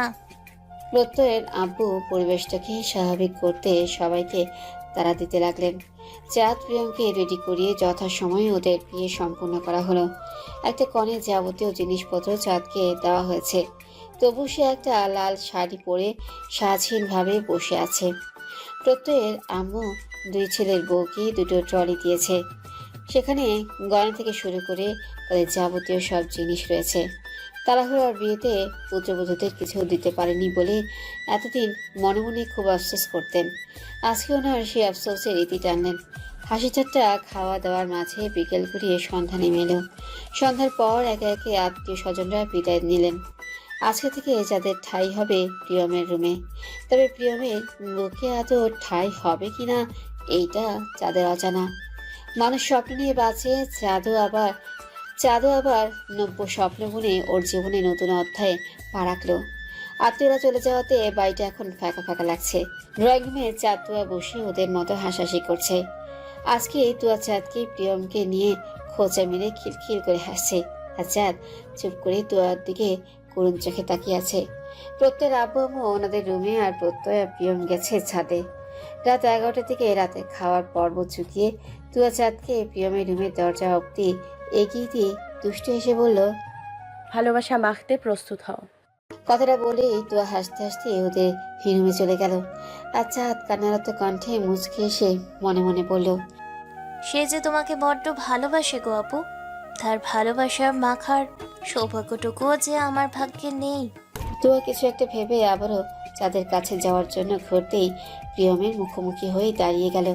তুয়া মুচকে এসে বলল, ভাইয়া, আমাদের জীবনটা বহমান নদীর মতো চলমান একটা ঢেউ। আর ঢেউয়ের মতো সুখ দুঃখ হাসি কান্না আবেগ আর অনুভূতি নিয়ে ভেসে চলে আমাদের জীবন। খারাপ পরিস্থিতি যে খারাপ ফল বয়ে আনে তা কিন্তু নয়। সব ভুলে চাঁদকে নিয়ে অনেক ভালো থাকুন, আর আপনাদের জন্য অনেক দোয়া এবং ভালোবাসা রইল। কথাটা বলেই তুয়া প্রিয়মের থেকে বিদায় নিয়ে আবারও রুমে ঢুকে গেল। আর প্রিয়ম তুয়ার যাওয়ার পানে তাকিয়ে নিজের ভাগ্য দেখে মৃদু হাসল। চাঁদ প্রিয়মের রুমের ব্যালকনিতে দাঁড়িয়ে আকাশের চাঁদের দিকে তাকিয়ে আছে। প্রিয়ম রুমে ঢুকে ফ্রেশ হয়ে ব্যালকনিতে গিয়ে দাঁড়াতেই চাঁদ বলল, প্রিয় মানুষকে অন্যের রুমে ঢুকতে দেখলে তোমার কষ্ট হয় না প্রিয়ম? প্রিয়ম চাঁদের কথায় অবাক না হয়ে চাঁদকে ফ্রেশ হয়ে নিতে বলল। ওর বুকের ক্ষতটাকে এখন নতুন করে খোঁজাতে যাচ্ছে না সে।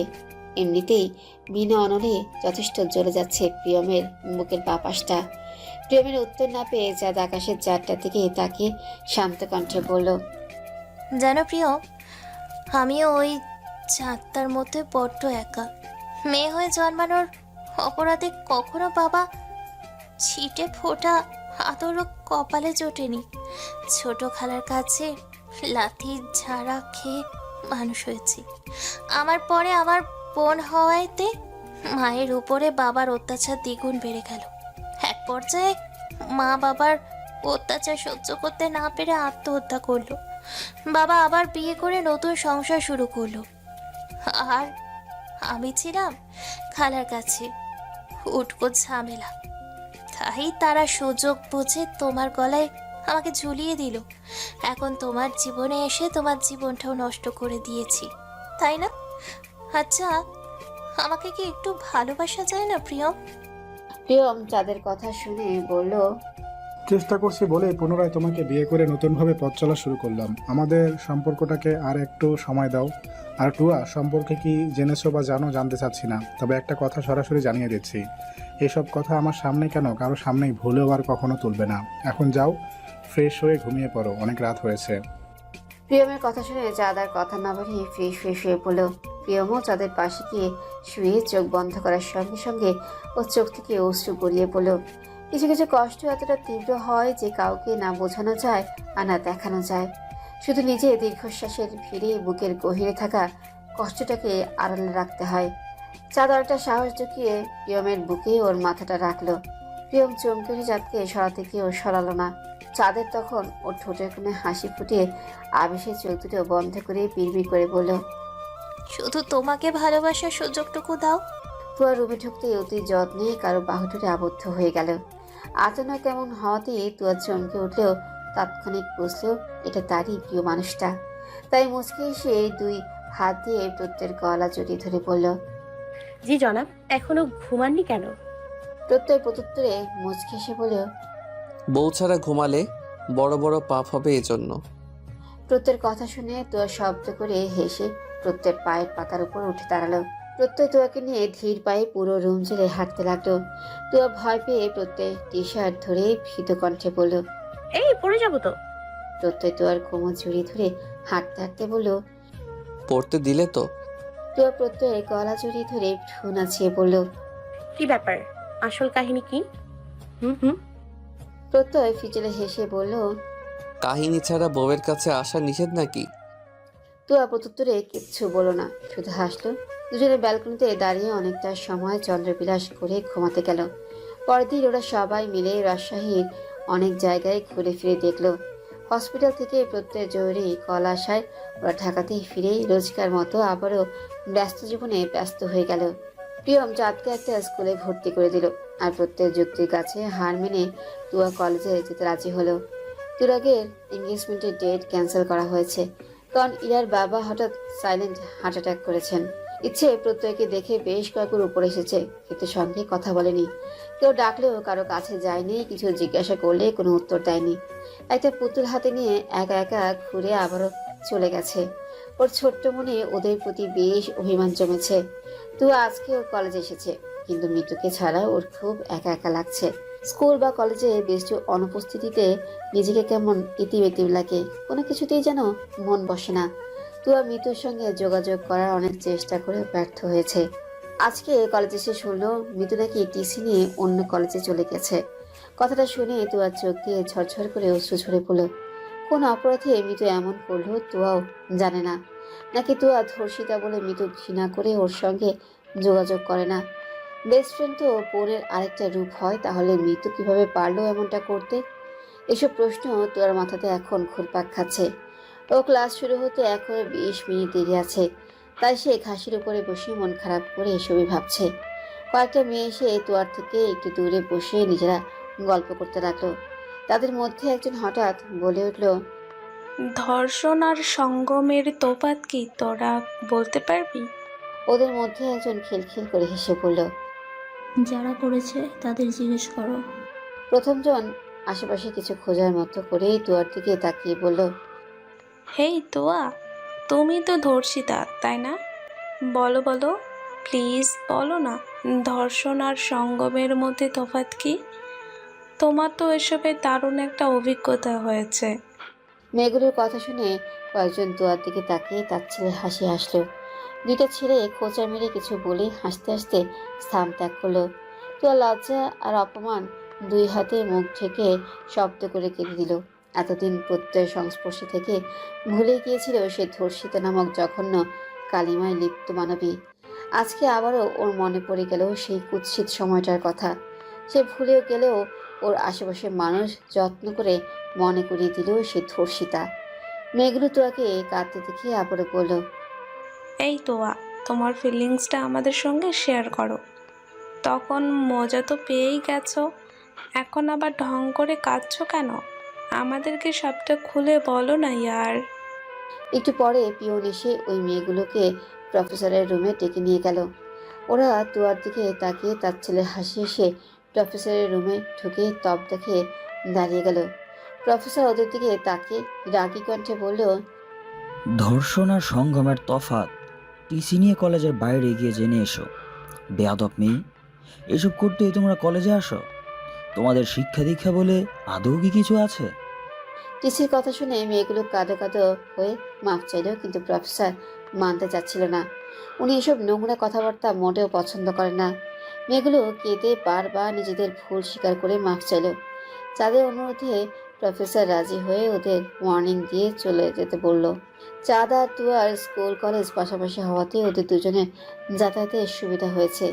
চাঁদের স্কুল ফাঁকি দিয়ে তুয়ার কলেজটা ঘুরে দেখতে এসেছিল, আর এসেই দেখে কয়েকটা মেয়ে তুয়াকে নোংরা কথা শোনাচ্ছে।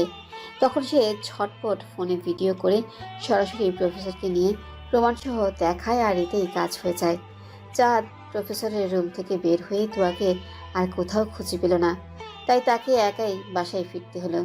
কয়েকদিন ধরে পলক সামান্য কিছু খেলেও সবটা বমি করে উগলে দিচ্ছে, তাই সে বমির ভয়ে কিছু খেতে না চাইলেও রনিতকে ছাড় দিচ্ছে না। রনিত অফিসে যাওয়ার জন্য রেডি হয়ে পলকের কপালে আদর দিতে ওর কাছে গিয়েছিল, কিন্তু রনিতের পারফিউমের গন্ধ পলক সহ্য করতে না পেরে পলক রনিতের গায়ে বমি করে দিল। এখন খাবার সহ সব কিছুতেই ওর গন্ধ লাগে। রনিতের এত সুন্দর পারফিউমে গন্ধটা ওর কাছে এখন বিশ্রী লাগছে। গায়ে বমি করাতে রনিত বকবে ভেবে পলক ভয়ার্ত দৃষ্টিতে রনিতের দিকে তাকালো। রনিত পানি এনে পলককে কুলি করিয়ে মুখ মুছিয়ে বলল, খালি পেটে থাকা যাবে না, এখন কিছু একটা খেতে হবে। খাওয়ার কথা শুনে পলক শব্দ করে কেটে দিয়ে বলল, খেলেই বমি হচ্ছে, আর আমি খুব কষ্টও পাচ্ছি। আমাকে কষ্ট পেতে দেখতে তোমার খুব ভালো লাগছে, তাই না? রনিত কিছু না বলে অন্য রুমে গিয়ে অফিসে ফোন করে 2 দিন ছুটি নিল। তারপর ফ্রেশ হয়ে পলকের জন্য ফল কেটে নিয়ে এসে বলল, ভালো মেয়েরা বাবুকে ক্ষুধার্ত রাখে না, তাই বমি পেলেও আপনাকে খেতে হবে। কথাটা শুনে পলক মুখ বাঁকিয়ে অন্যদিকে তাকালো। রনিত হেসে পলকের পাশে শুয়ে নিজেও ফল খাচ্ছে আর পলকেও কথার তালে খাইয়ে দিচ্ছে। পলক খেতে খেতে জিজ্ঞাসা করলো, বাবুর কথাটা কি বাড়িতে জানিয়েছো? রনিত অকপটে বলল, না, সময় হলে জানাবো। রনিতের আম্মুর কোমরে ব্যথাটা খুব বেড়েছে, তাই শুয়েছিলেন। দিশা রান্না করে রাগের চোটে থালা বাসনগুলো শব্দ করে রাখছে। তার রাগের কারণ তাকে আজকে রান্না করতে বলা হয়েছে।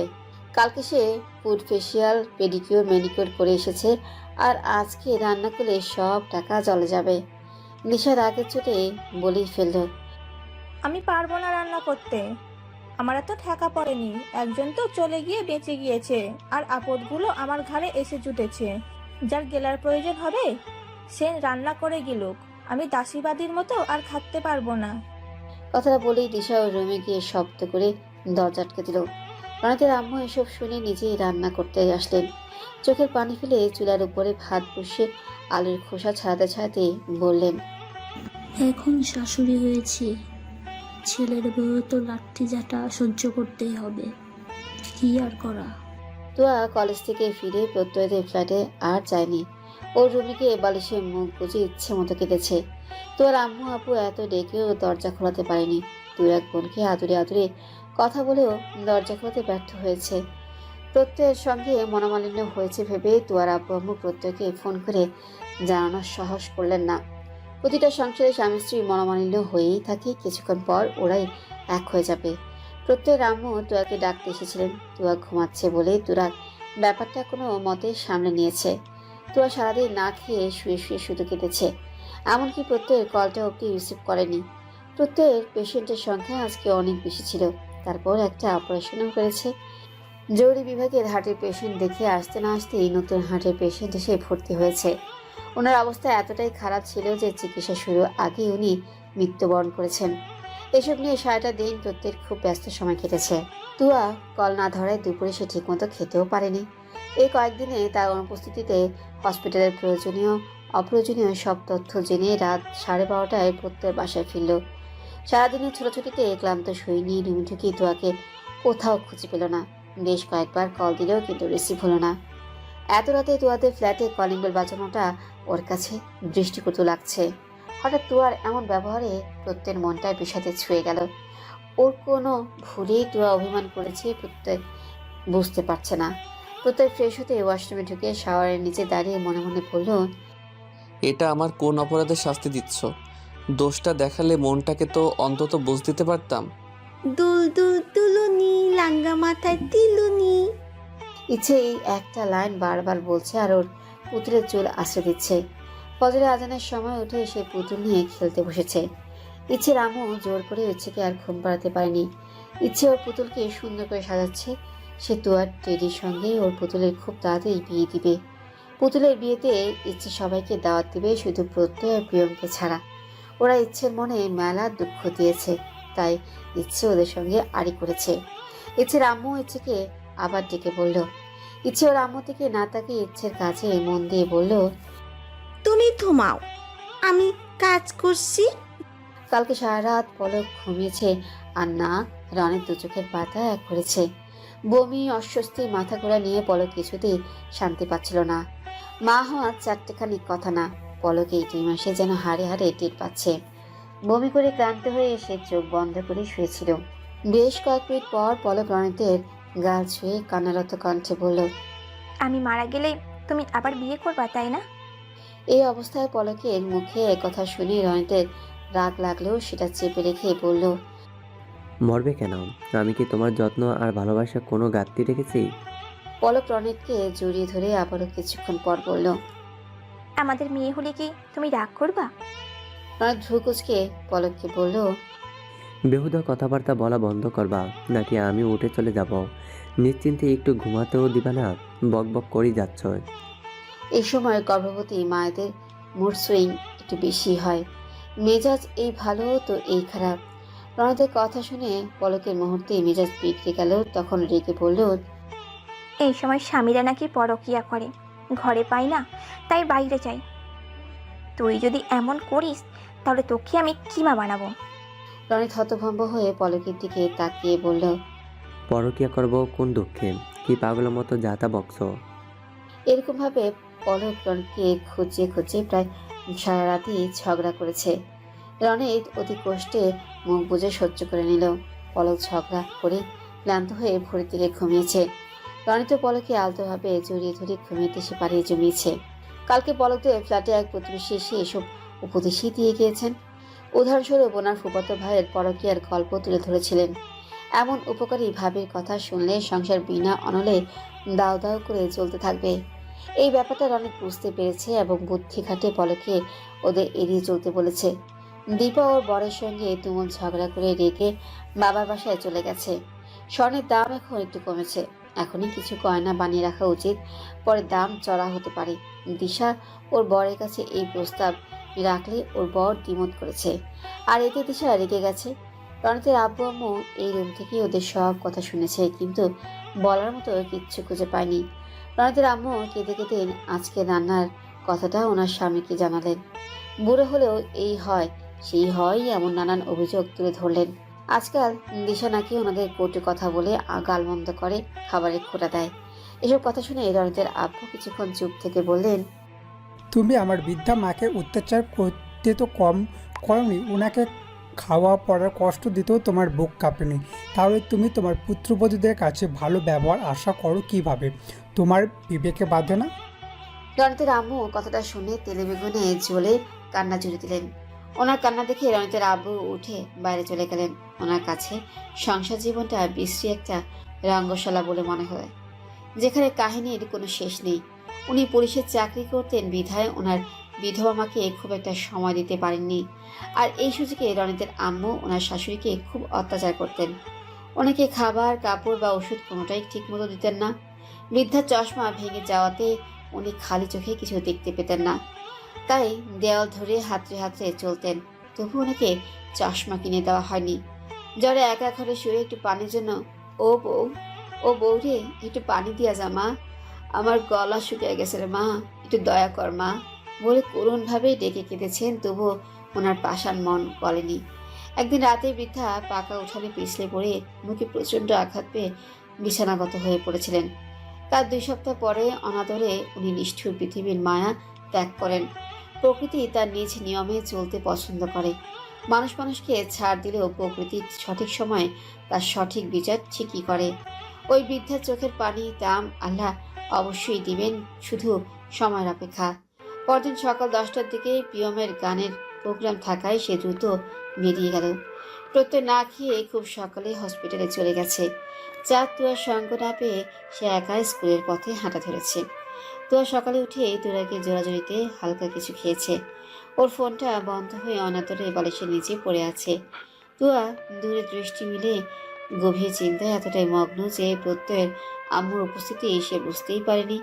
হঠাৎ মাথায় কারো মায়ামাখা স্পর্শ পেয়ে তুয়া পাশে তাকিয়ে মিথিলাকে দেখে মাথা নিচু করে নিল। প্রত্যয়ের আম্মু হেসে বললেন, আমার ছেলেটাকে কেন এত কষ্ট দিচ্ছিস? শুধু শুধু আমার হীরের টুকরো ছেলেকে কষ্ট দিলে আমি তোকে শুলে চড়াবো। তুয়া মাথা নিচু করে কাঁদছে, ওর বলার কিচ্ছু নেই। প্রত্যয়ের আম্মু বললেন, কালকের ঘটনা চাঁদ আমাকে বলেছে, আমি সব শুনেছি। তোকে শক্ত হতে হবে, না হলে কিভাবে হবে তুই বল? তুয়া ফুপিয়ে ফুপিয়ে কেঁদে উঠল। প্রত্যয়ের আম্মু তুয়ার চোখের পানি মুছে দিয়ে বলল, প্রত্যয় না খেয়ে হাসপাতালে চলে গেছে, তুই বসে বসে কাঁদছিস। তোরা এমন করলে আমরা কিভাবে ভালো থাকবো? চল বাসায় চল, আর একটা কথা বাড়ালে আমি পিটুনি দিব। প্রত্যয়ের আম্মু জোরাজুরিতে তুয়া প্রত্যয়ের বাসায় গেল, আর তুয়ার আম্মু স্বস্তির নিঃশ্বাস নিল। বাসায় গিয়ে প্রত্যয়ের আম্মু রান্নাঘরে কাজ করছেন আর তুয়ার সঙ্গে গল্প করছেন। তুয়ার মনে বিষাদের মেঘ জমেছে। সে অল্প কথায় উত্তর দিচ্ছে। কেন জানি তুয়ার প্রত্যয়ের উপর খুব রাগ হচ্ছে। প্রত্যেকে কষ্টে জর্জরিত করে বলতে ইচ্ছে করছে, ধর্ষিতার শব্দ শুনে ওরও এমনই কষ্ট হয়। কি দরকার ছিল কলেজে যাওয়ার? কলেজে না গেলে কেউ ওর ক্ষতটাকে খুঁচিয়ে আর রক্তাক্ত করতে পারতো না। পড়াশোনা করতেই হবে এর কোনো মানে আছে? পড়াশোনা না করলে কি মানুষ বাঁচে না, নাকি তারা স্বামী সন্তান নিয়ে সুখে থাকে না? কেন প্রত্যয়কে কলেজে যেতে বাধ্য করলো? সব দোষ প্রত্যয়ের। এসব কথায় ভেবে তুয়া প্রত্যয়ের প্রতি খুব রেগে আছে। বেস্ট একজন কার্ডিওলজিস্টের বউ উচ্চশিক্ষায় শিক্ষিত না হলে সমাজের মানুষ বা কী বলবে? হয়তো প্রত্যয়ের পাশে ওকে বেমানান, এই জন্য প্রত্যয় পড়াশোনা করতে বলেছে। যদিও এসব কথা প্রত্যয় নিজে মুখে তুয়াকে বলেনি। তুয়া প্রত্যয়কে ফুল বুঝে ওর মন গড়া কথাগুলো ধরে নিয়েছে। কিছুদিন আগে প্রত্যয়কে বলেছিল, নিজের একটা পরিচয় গড়তে পড়াশোনাটা আবার শুরু করো, যাতে আমার নামে নয় বরং তোমার নামে সবাই তোমাকে চিনে। প্রত্যয়ের কথা শুনে তুয়া রাজিও হয়েছিল, কিন্তু এই জার্নি এতটাও সহজ নয় সেটা তুয়া হারে হারে টের পাচ্ছে। চাঁদ বাসায় ফিরে তুয়াকে দেখে দ্রুত ফ্রেশ হয়ে এসে বলল, তুয়া আপু চলো আমরা মাখা খাই। তুয়া কলিকে খাবার দিয়ে রান্না করে গিয়ে আমরা মাখিয়ে চাঁদকে দিল। মাসে নির্দিষ্ট সময় প্রতিবারের মতো এবারও প্রিয়মের হাত খরচের টাকা ওর অ্যাকাউন্টে এসে জমা হয়েছে। তবে আগের তুলনায় টাকার অ্যামাউন্ট এবার একটু বেশি। প্রিয়ম টাকার অ্যামাউন্ট দেখে প্রত্যেকে ফোন দিয়ে জিজ্ঞেস করলো, ভাইয়া এত টাকা কেন? আমার এত টাকা লাগবে না।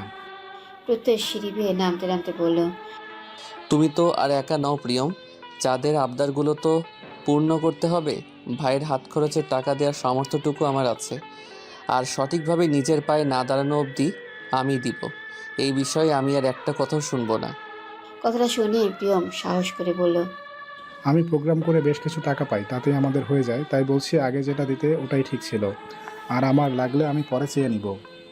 প্রত্যেক শান্ত কণ্ঠে বলল, ওকে। রাত 12টায় প্রত্যেক বাসায় ফিরে তুয়াকে রুমে দেখে কিচ্ছু বলল না। তুয়া শুয়ে একটা উপন্যাস